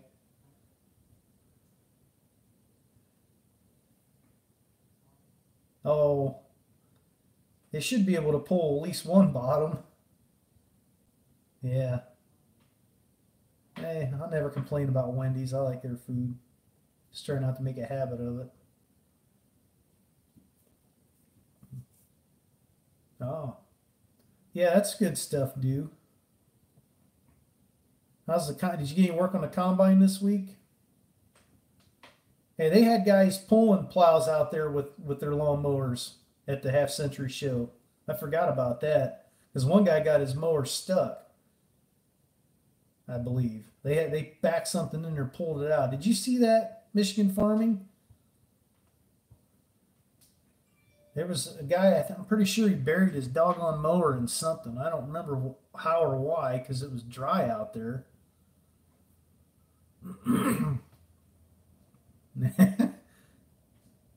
Well, you haven't seen me yet, Ontario Ag Guy. in 24 wings. OSU fan. How long you been in here? All night?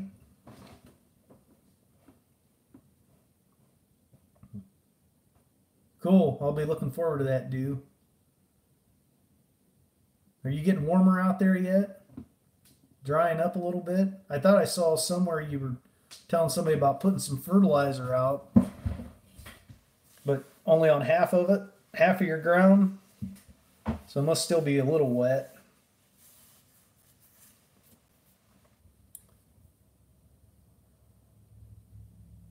Disc for your quad, yeah.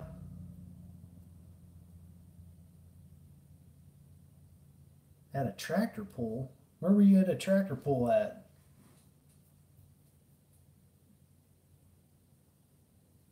Yeah, take your time, Ontario Ag Guy. PA Farms hasn't shown his face yet, so.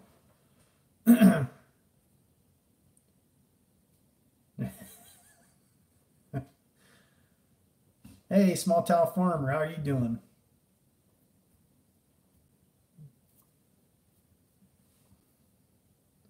Yeah, that's we're wet here too. Still wet. Hey, TNT cattle.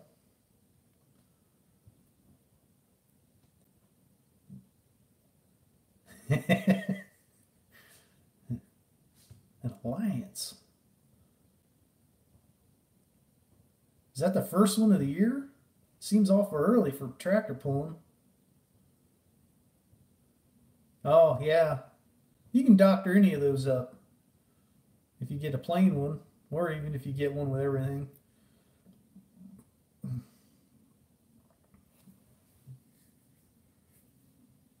Did you get any of that seed corn then, small town farmer? Yeah, it is home of the Mount Union.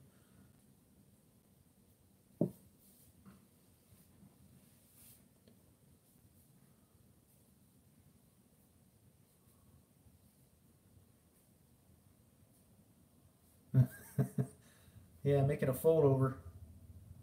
Yeah, yeah, that's I don't know. Um,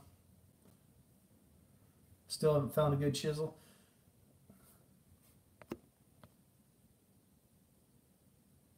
Oh, okay. Um, there's a few for sale around here. You want to spend anywhere from 3 to 5,000 for 5 or 7 shank. Uh, there's quite a few around here. I don't know about what you got in your area, but and then all kinds of different brands. No kidding, dude. They're pretty popular around here yet.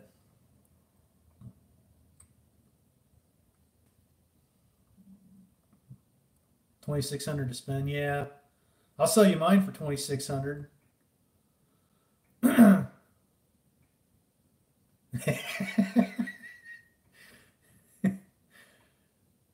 Yeah, David, that's a good sandwich. Yeah, 966. Yeah, you're the same horsepower as mine. 7 shank. Mine's pretty light. That's how I can get away with it. If I had a big old heavy one, I'd be in trouble. Bush hog brand. Okay, yeah, they're all right. I'm in Northeast Ohio. You were in Indiana, correct? TNT.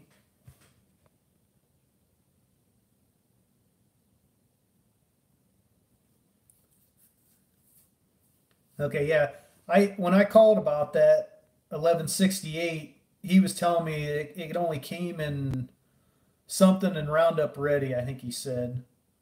And it doesn't say anything about traits on the website. So I wasn't sure, but he said I'd have to check on availability. I said, well, I just needed to know the price, and then I hung up. But um, yeah, 220 a bag here for that. You said pushing 260 or something. That's quite a difference. But like you say, depending on where you're getting it, they're jacking the price.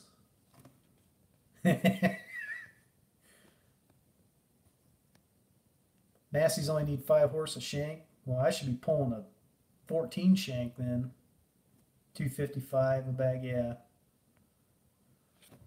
Yeah, that's what I need. 15 horse a shank, but I've only got 100 horse. I'm pulling 7. If I'm pulling 10 inches deep, I'm creeping.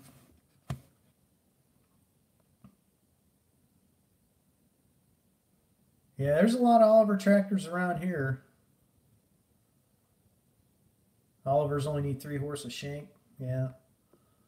CJ Farms, you'd love it. There's a place not too far. I was just over there tonight looking around. They've got 3 or 4 Olivers sitting in a lot. Now I hear bad things about this place as far as quality, but they also have a big bud they just got in. I didn't remember seeing that over there, but they have it listed. Um, but they have 1955 with a cab. It looks decent, priced reasonable. It's like 7,500. They have a what's that one? They've got one with 4-wheel drive and a cab, but it is rough. It's got a big Cummins engine in it. Can't remember if it's a 2155 or 50 or it was something else. And then they got a couple other smaller ones. They got some cockshut. They've got some Molines, and it's in Worcester, C.E. Smith. There's a place. It's called Shot Equipment or Shot Farms. It's over by there's an RKO. It's just down the road, and they've got a bunch of stuff. But I hear you got to be careful what you get over there as far as tractors. They don't have much equipment. A lot of hay equipment.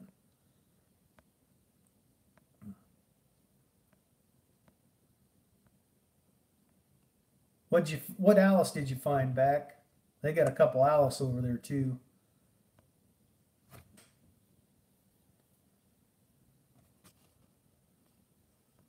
Yeah, the problem with Oliver's is parts. It's hard to find parts.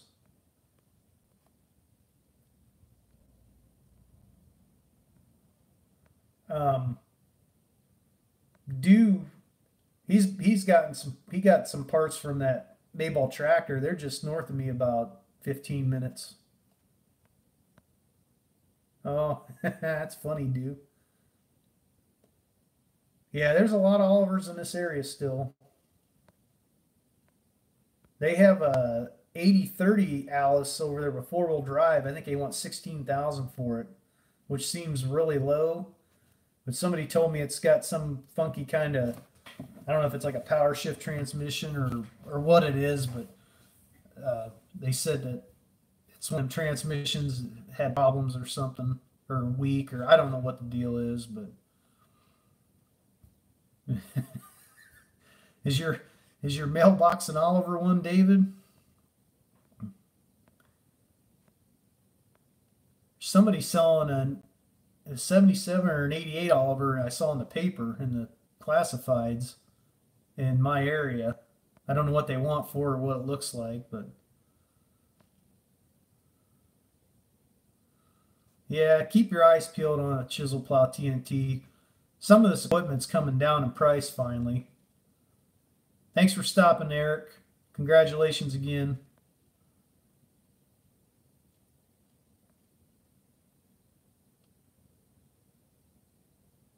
Oh, is there a Alice over there where you got your combines, Logan? Yeah, dude, it's right literally 15 minutes from here.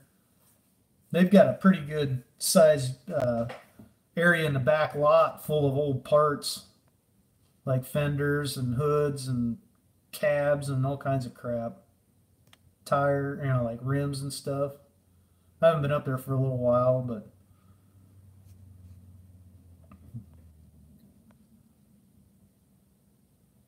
yeah, this is like an 8030 with four-wheel drive and a cab.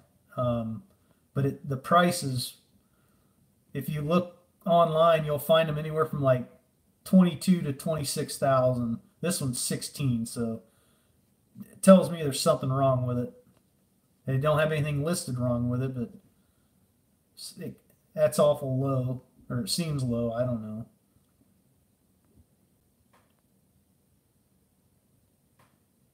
Can it be mailed? I'm sure it can.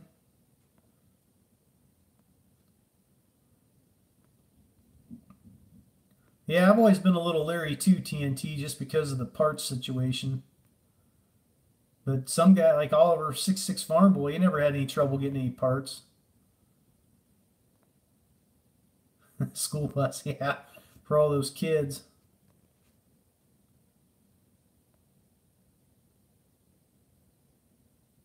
Older case, yeah.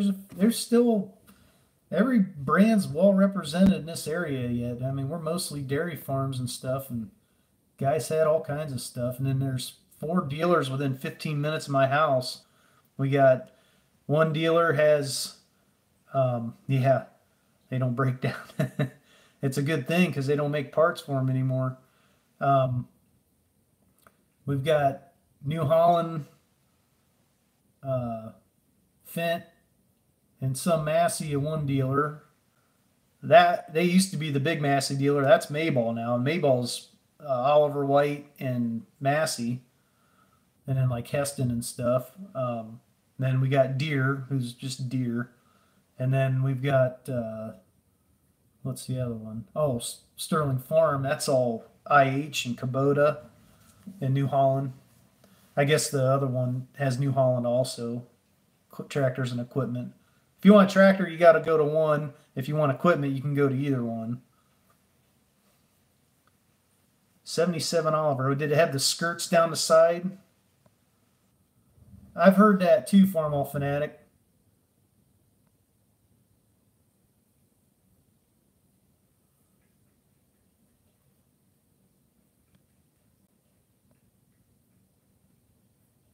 Walk was with the 310. Is that the Waukesha C&J?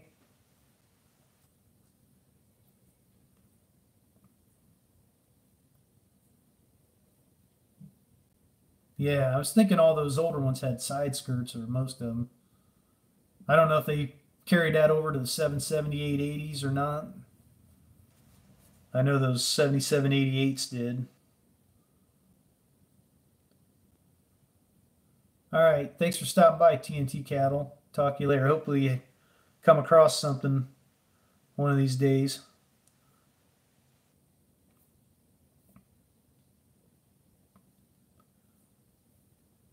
Okay. Yeah, I haven't seen a 770 or 880 in a while. I couldn't remember if they did or not. Yeah, Lau and Young, that's what I'm talking about. They've got New Holland, uh, Fent, um, Kraus, or Kloss, Chrome.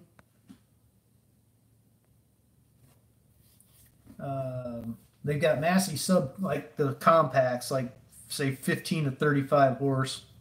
They got the little ones for your everyday Joe. You know, if you want something with a loader bucket and a little backhoe behind it. And then they've got like Sunflower and I forget what else, but 69 baby. What in the world?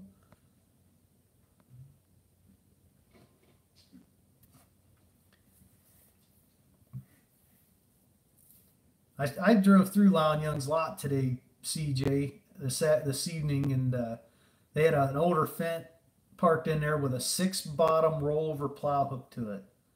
Now, if that isn't a sight, I don't know what is. That's a lot of weight back there. And they had two, I think they had two 5 bottom rollovers sitting beside it, just off to the side. I didn't even know they carried rollovers over there, but I don't know what brand they were, but they had that 6 bottom hook to that Fent. It's an older Fent, but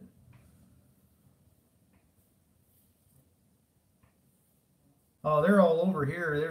I don't know how guys can afford them. They're probably the most expensive tractor you can get around here. Crazy money. They're everywhere. Uh, Probably a couple weeks due. Maybe do some plowing. I don't have to plow much. A little bit of plowing. And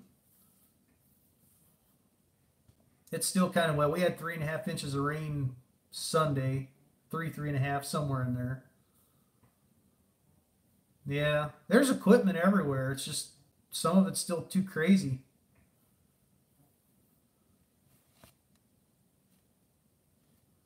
Yeah, they've got a smaller one sitting over there. I couldn't tell you the horsepower or the number or anything, but it's a lot smaller than most of those things are just freaking huge.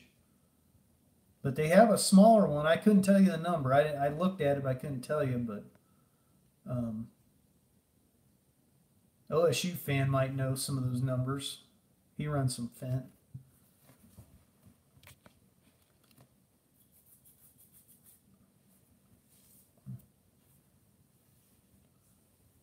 Oh, yeah. Challenger Massey is all Agco's. Fent and Agco too, is it?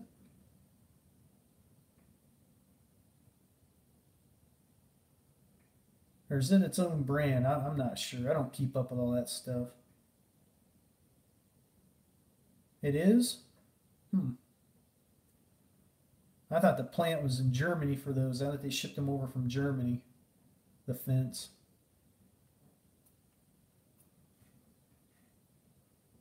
Yeah, I guess there's a dealer in Millersburg, Cat Heil Cat. They have Challenger and Massey down there. So, I mean, there's no shortage of parts or whatever around here. We've got everything, about anything you can think of.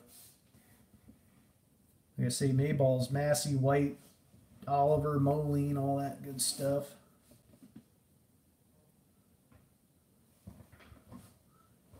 Hey, Scotty.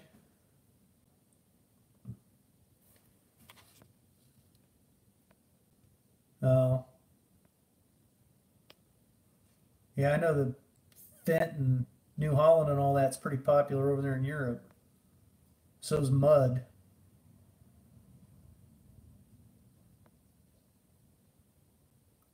Oh, okay. Challenger, Fent, Gleaner, Massey, Interrogator. Okay, I didn't know that. I don't know if they're overrated or not. I've never ran one. I've been in one before. They're nice. I know I'll never be able to afford one. Hell, even the see you, C.D. Smith. Take care. Thanks for coming. Even the used ones that are whipped bring big money around here.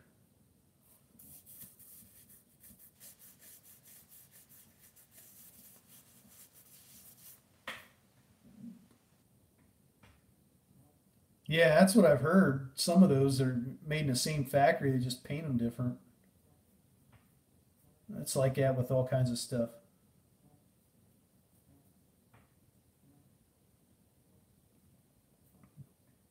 Yeah, getting there.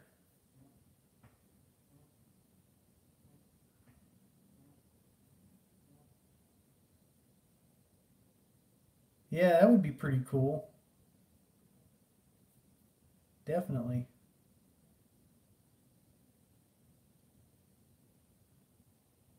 You got ruts out there you got to close up? Is that why, Ted? Are you going to.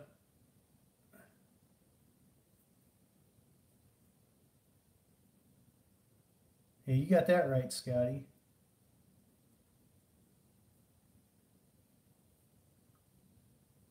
Oh, custom work. Okay. I was going to say, I didn't think you'd be doing it on your ground, but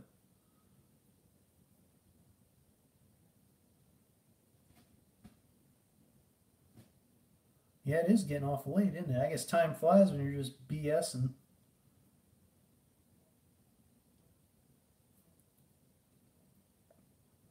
Oh,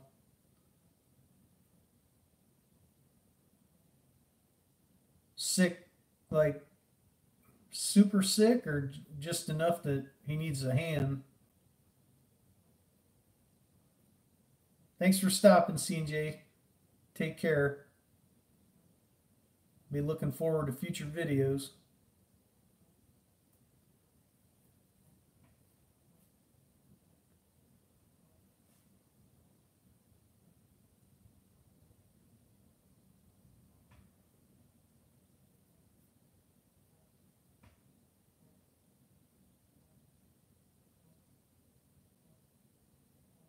Oh, Tada Farm. Where are you at? Located? I'm in Ohio here.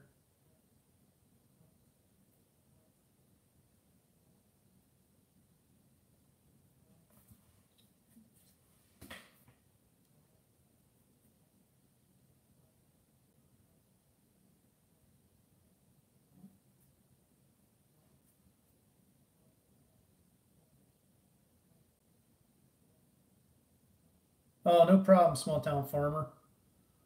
I was driving to a job. I had about a 15-20 minute drive. I thought I probably ought to just call about that, and oh, okay, and find out on that real quick. So that's what I did.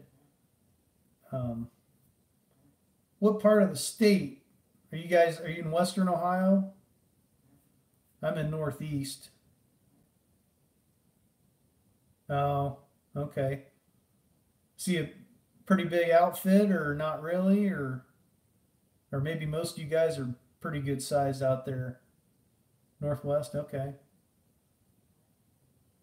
Have you seen Next Generation Farmer on YouTube? He's from Paulding. Maybe you're close out there. He's an up and comer. He's got some pretty good stuff. If anybody's looking for someone new to check out, check him out. Yes, I did. OSU fan. That was a tragic loss for Buckeye Nation. Oh, okay, Ted. Round Lima. Okay. Yeah, it's a few hours from here. 2.5, 3 hours, something like that. You guys have animals or just crops? He'd still be a little ways from you, Logan. Probably hour and a half or maybe more. Well, I don't know. Maybe not. I don't know how long it takes out that part of the state to get around. I know there isn't much out there.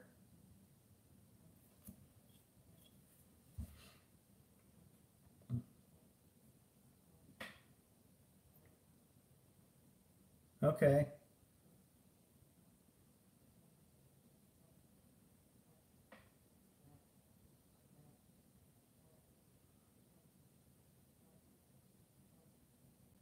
I'm about, I'm just a little over an hour from Northeast Ohio Farmer. He's out like, uh, He's somewhere around Kent.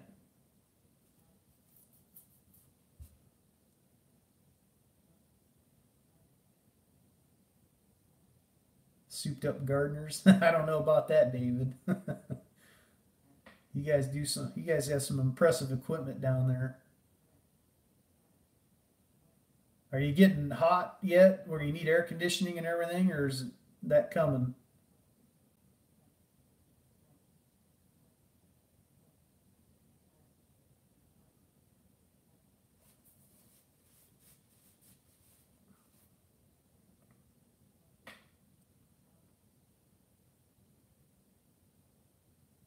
Yeah, yeah. I got enough equipment to farm 400 acres, but I'm way short of that.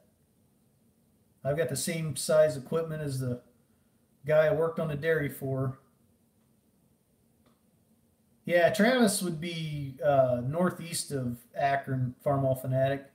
He's more, um, oh, what is it? I forget the name of that town. He's kind of out like Kent Ravenna area, somewhere in that neighborhood, I think, something like that. Where did I miss there? Oh, it's been that hot that long down there, David. Wow. Yeah, I'd love to, Ted, but unfortunately, ground's so expensive here. It's that's not even in a that's out of the question. About the only way you can get it around here is if you got somebody wanting to leave it to you, and that seems like everybody out here wants to take it with them or something. 15, 20, 25,000. Yeah, I wish. I'd love to buy 30, 40 acres, but just not going to happen. Some of this stuff is crazy around here. Who was I? I was talking to somebody. There was some land that sold around here. I'm trying to think where and what. Oh, that's no, I don't think, Ted.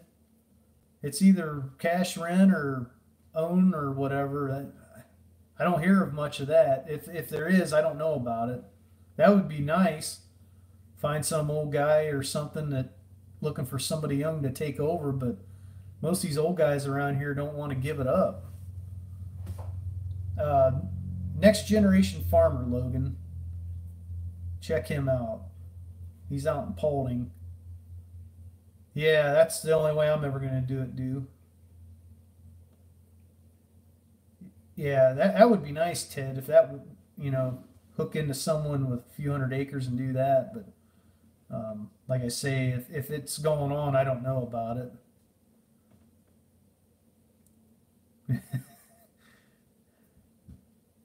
Or you take out the fence with the disc. Yeah. Um, Problem in my area is I pretty much know who's doing what and who's where, so some of that's out of the question. All right, thanks, Tyler. Thanks for stopping. I'll chat with you soon. Um, you know, Knowing the area, I'd have to get kind of far out of the area probably to get into something like that.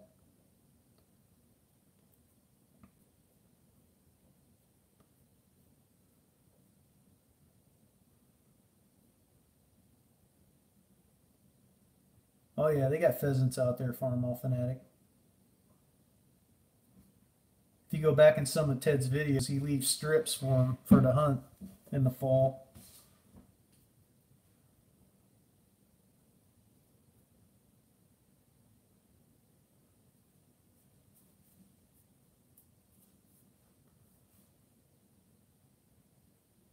How crazy is land rent out your way, Ted? Around here, it's a pretty good range. I mean, I'm sure you never hear about a guy paying $50 an acre, but I'm sure that there's a bunch.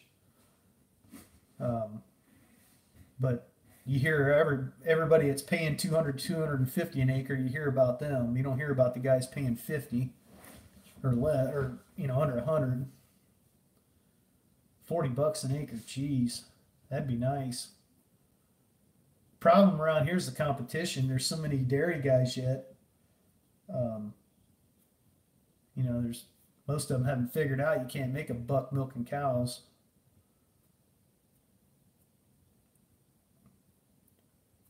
And I guess the thinking around here is they got to get bigger.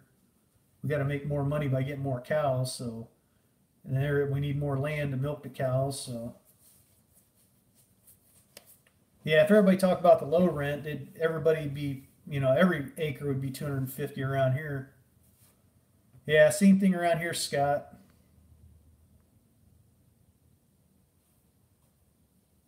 I don't know what you can get up there, Logan. You could probably get 150 an acre, I bet.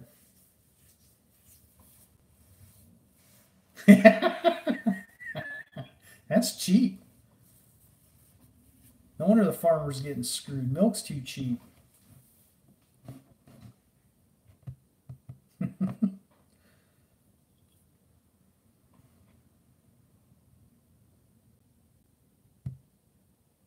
Oh, yeah, that's unfortunately. The big keep getting bigger around here. The small guys are starting to drop. I think stuff's finally really catching up to these guys now. Every week in the paper, it seems like there's another farm sale. Some weeks there's several. Yeah, that's what I kind of look for around here, but even stuff like that gets gobbled up. It's tough to, and then people won't get back with you. I've tried contacting people, nobody returns calls. Or you knock on their door and they're not home, they still don't call you. I've left messages, I've written people, I've called, I've done about everything with many people.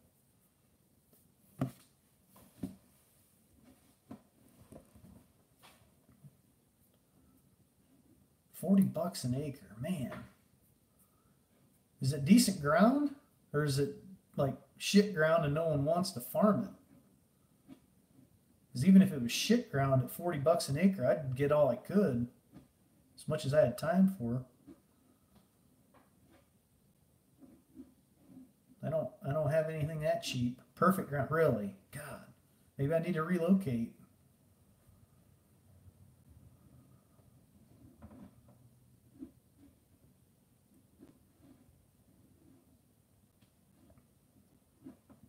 Yeah, that'd be funny.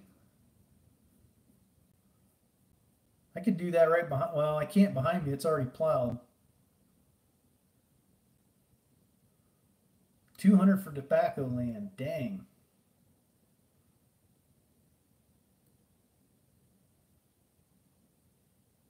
I don't. I've seen that Devin Bame or whatever. I don't watch him, or I haven't watched him. I always thought about doing that at harvest time, just pulling to someone's field and start shelling corn or taking beans off and seeing how long it was before the sheriff was there to shut you down. I'd never do it, but I always thought that'd be funny. Some people around here probably wouldn't have a clue. They just think, oh, so and so must have got somebody in to do that this year.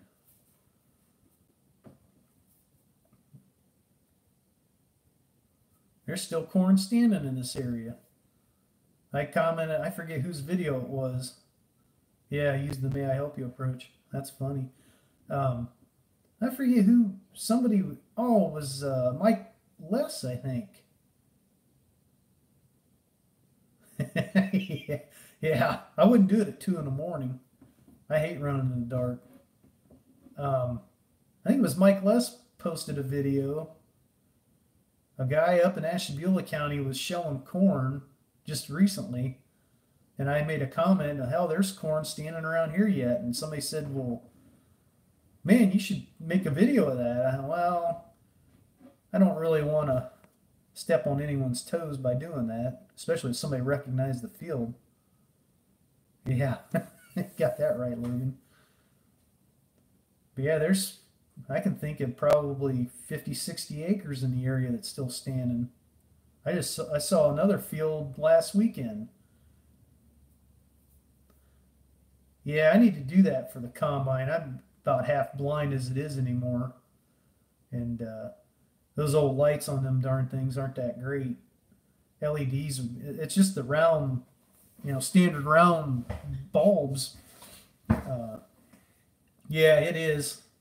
It's flat. I did see some There's a field not too far from my folks that it's still standing pretty good, but it's kind of protected on the one side by some trees. But some of that over by my work, that stuff's laying flat. I don't know how the hell they're going to get that. Yeah, the LEDs would be. I was going to look into that for the tractor and the count combine. Yeah, I don't something like that. Yeah, it's like Wes that one year he put his grain head on and went out and combined that down corn. I got almost every year. Yeah, I bet you did.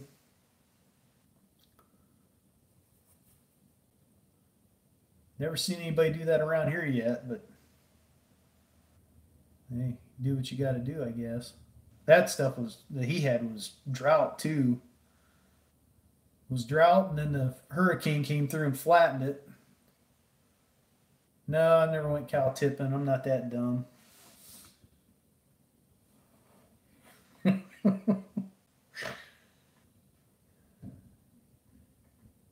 I grew up on a farm. I know better. Them cows are heavy. Usually you can't get close enough to them anyhow. Yeah, you pulled them out of a pond before too. I've heard of people having to pull them out of shit pits around here, but uh, that was crazy, Ted. Did them dumb things go in there willingly, or how did that happen? Did you go snipe hunting too, Farmall Fanatic?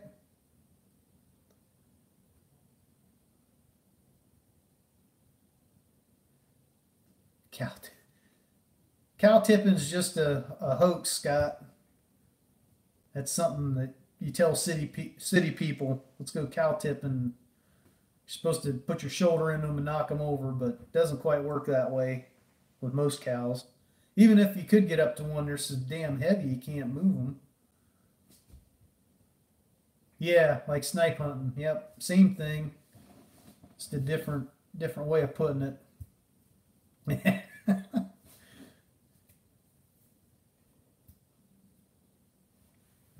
Oh, I was gonna say. Oh, yeah. Okay. Farming for fun and profit. Yeah, there's a couple guys in the area here that are big time into hay, and I hear they are just sitting on piles of it, and I don't know why. I guess uh, the hay market's in the tank around here. Oh, okay. So they didn't know. They kind of didn't know it was there then. Tipped them with your ATV. How'd that work? Did you have a blade on it? Yeah, there's a couple big guys in the area here that sell a lot of hay, but I hear they're sitting on mountains of it right now. Yeah, yeah, heifers are stupid. Um, I can't figure out the hay situation around here. I don't know if it's just because the dairies are dropping like flies or what, but our weather is just horrible for making hay most years. Oh, okay. Well, there's plenty of it to buy, Logan. Come down here to Mount Hope or Kidron. There's probably 50 loads a week. Yeah, it's cheap here right now too, from what I'm hearing, Thomas. It's just everybody's got it for some reason. I don't know what kind of quality it is. Like I say, uh, we usually, if it's weather's fit, it's because we're bone dry and it doesn't grow. So usually there's a good thick first cutting, and then second cutting's iffy, third cutting's iffy. Sometimes you get a fourth cutting because by then you get some late rains, late August, early September. And then sometimes guys will get a fifth cutting in October if you got uh, a late frost. And then your second through fifth are usually better quality, but getting it to grow, getting it to grow and all that without rain is the challenge. Okay. Well, at least you don't have to go buying any then, Ted.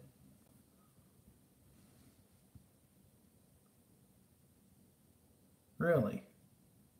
Now, can you handle those though? Well, you've got equipment though, Logan.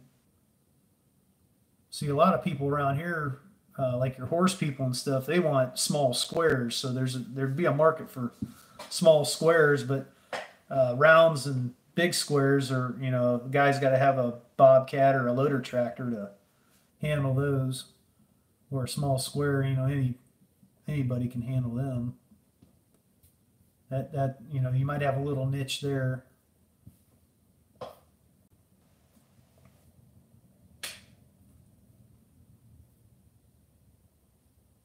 But like I say, quality's the thing. I mean, I'm sure there's a lot of it, but I see some guys around here.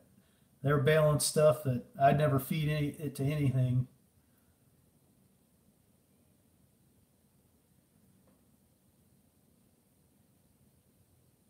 Lots of weeds and stuff in it. Or they let it sit till, well, there was some ground up the road here. They didn't make first cutting till the end of July last year, this BTO.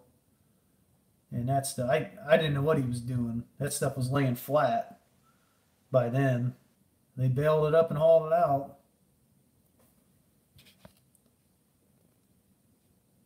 Wow, 160 horses, that's a lot.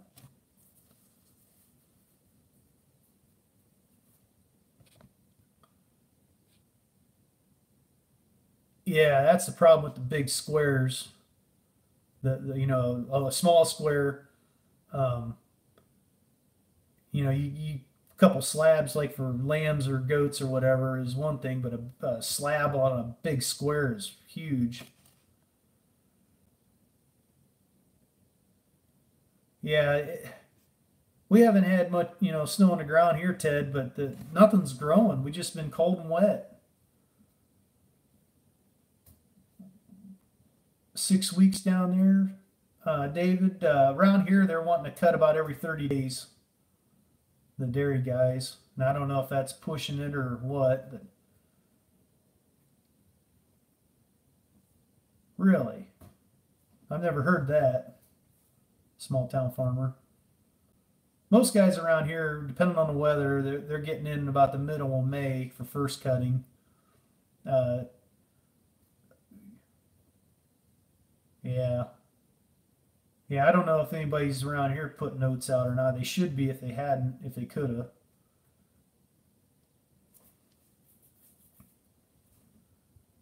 Oh, coastal Bermuda. Okay, that's probably different than alfalfa. Alfalfa, they're wanting to do that every 30 days. Yeah, regular grass hay. That's the thing. You get a good cutting on that first cutting around here, and then you don't get another cutting. You might get one late in the early fall if you get some late rain, but we don't get enough rain in June and July around here to for grass hay to come back. Usually one good thick first cutting and then forget it. You might get one more cutting later on, but sometimes you do, sometimes you don't.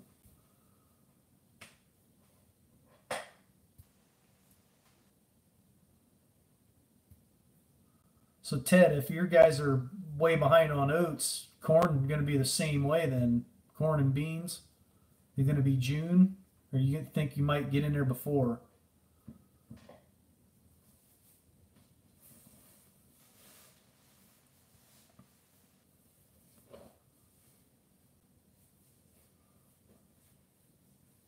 So the Amish plant oats around here, but as far as other guys, I think it's dwindling. Maybe a couple dairy guys put some oats out to get alfalfa going, but as far as combining oats, I don't know that many people do that around here. There might be a few, but not many.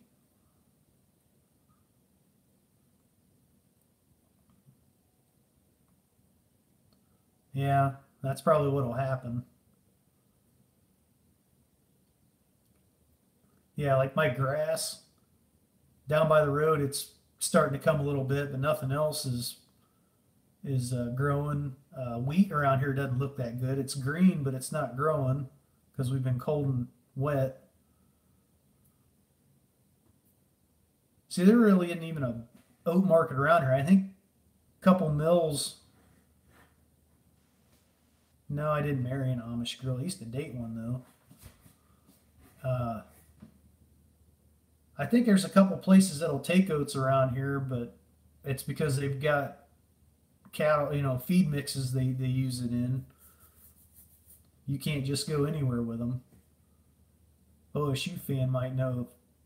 Other than like Gerber or Sonnenberg Station, there probably isn't anyone else in the area that even takes them.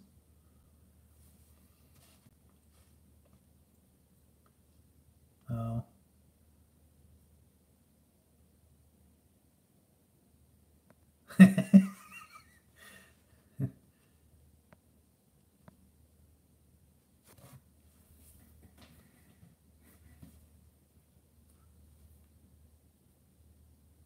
on the Beck Seed, Jeff, they built a big building down in London, Ohio at the Farm Science Review. That's our big farm show every year. Beck's put a huge building down there. I don't know if that's 2, 3 years ago when that was. Uh, they bought some ground down there. They've got a huge building and they do test plots and all that good stuff and spent a lot of money out down there.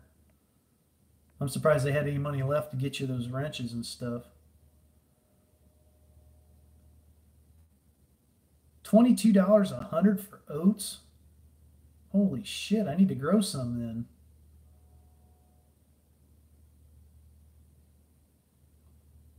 I thought when oats were on the market, they used to be like $1.50 a bushel or something. They were hardly anything. Yeah, you did. That's just in Ohio. I mean, who knows what they have in other states? I'm thinking they cover several. Did you grow them down there, Scott? Did you do that in the past, or when was the last year oats were planted down there?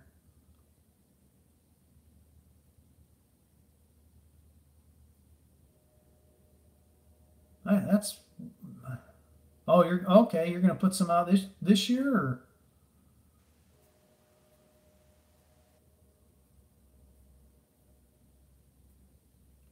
yeah, just about. They do get cold down there though.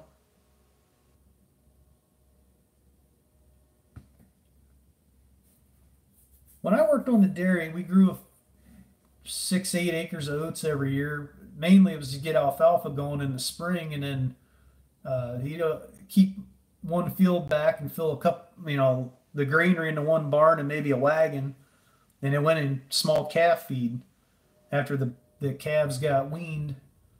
Um, the the calf feed that they started the calves out on was it was just cracked corn, oats, um, molasses, and something else. I don't remember what all was in it. It wasn't much in it, but the corn just cracked, oats, molasses. It was something sweet for them to get started on. Half-acre oats. What are you going to do with them, Scott?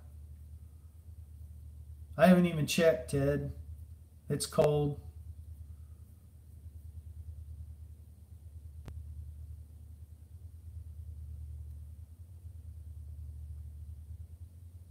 I got to get my soil thermometer out, poke it in the ground, and see what it's doing. I'm sure it's under 50.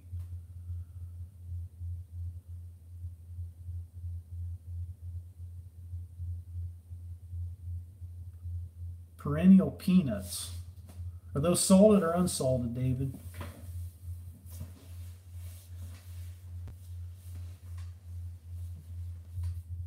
I was thinking maybe by next weekend I could plow my garden up. I don't know why though. I just mix everything up and let the weeds start growing quicker. But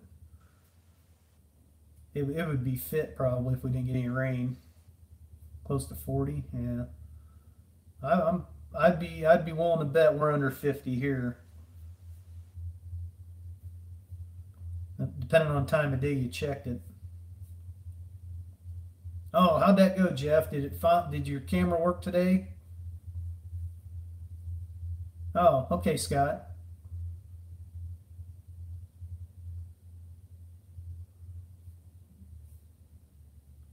Yeah, check before 9 a.m. I bet if you checked at 5 p.m., it'd be a lot warmer. Oh, okay. I'm not familiar with your crops down there, David. You guys got some different stuff going on down there with the cotton and peanuts and all that good stuff. Interesting stuff, though. Interesting equipment.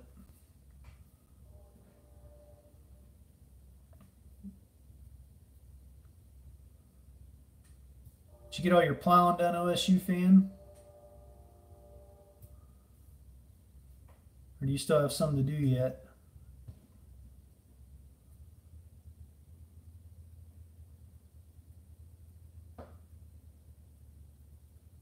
Us gardeners. Yeah, we didn't plant garden till, when was that? June last year? I think it was the first week of June or something.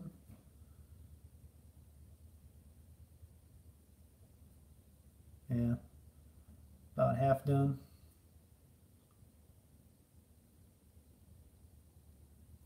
Peas. I think some guys plant those around here to chop. Some dairy guys have tried that. Peas and whatever. Mow it down and chop it, put it in a silo or put it in a bag for dairy cows.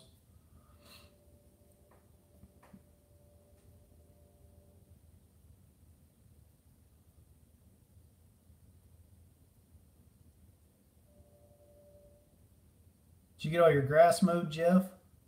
Your first mowing?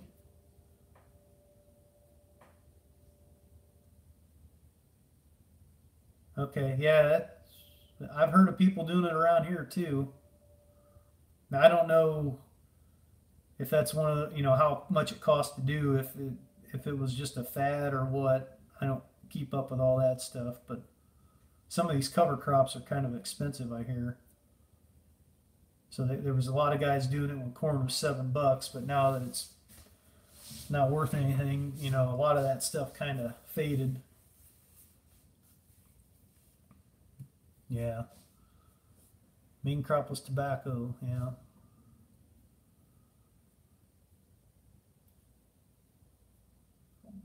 I used to see a lot of tobacco in Kentucky around my grandpa. Milkweed. Now you want to get rid of that stuff.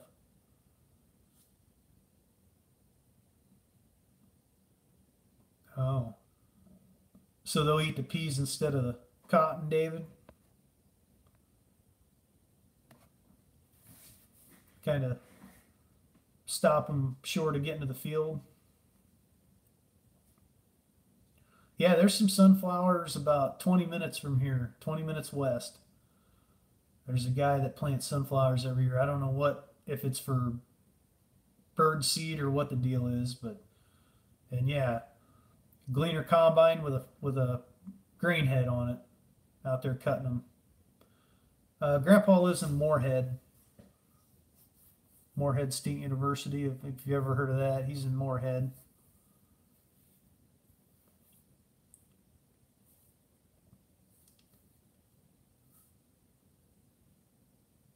Huh. Okay, I didn't know that, David. Oh, okay. Never thought about him catching fire.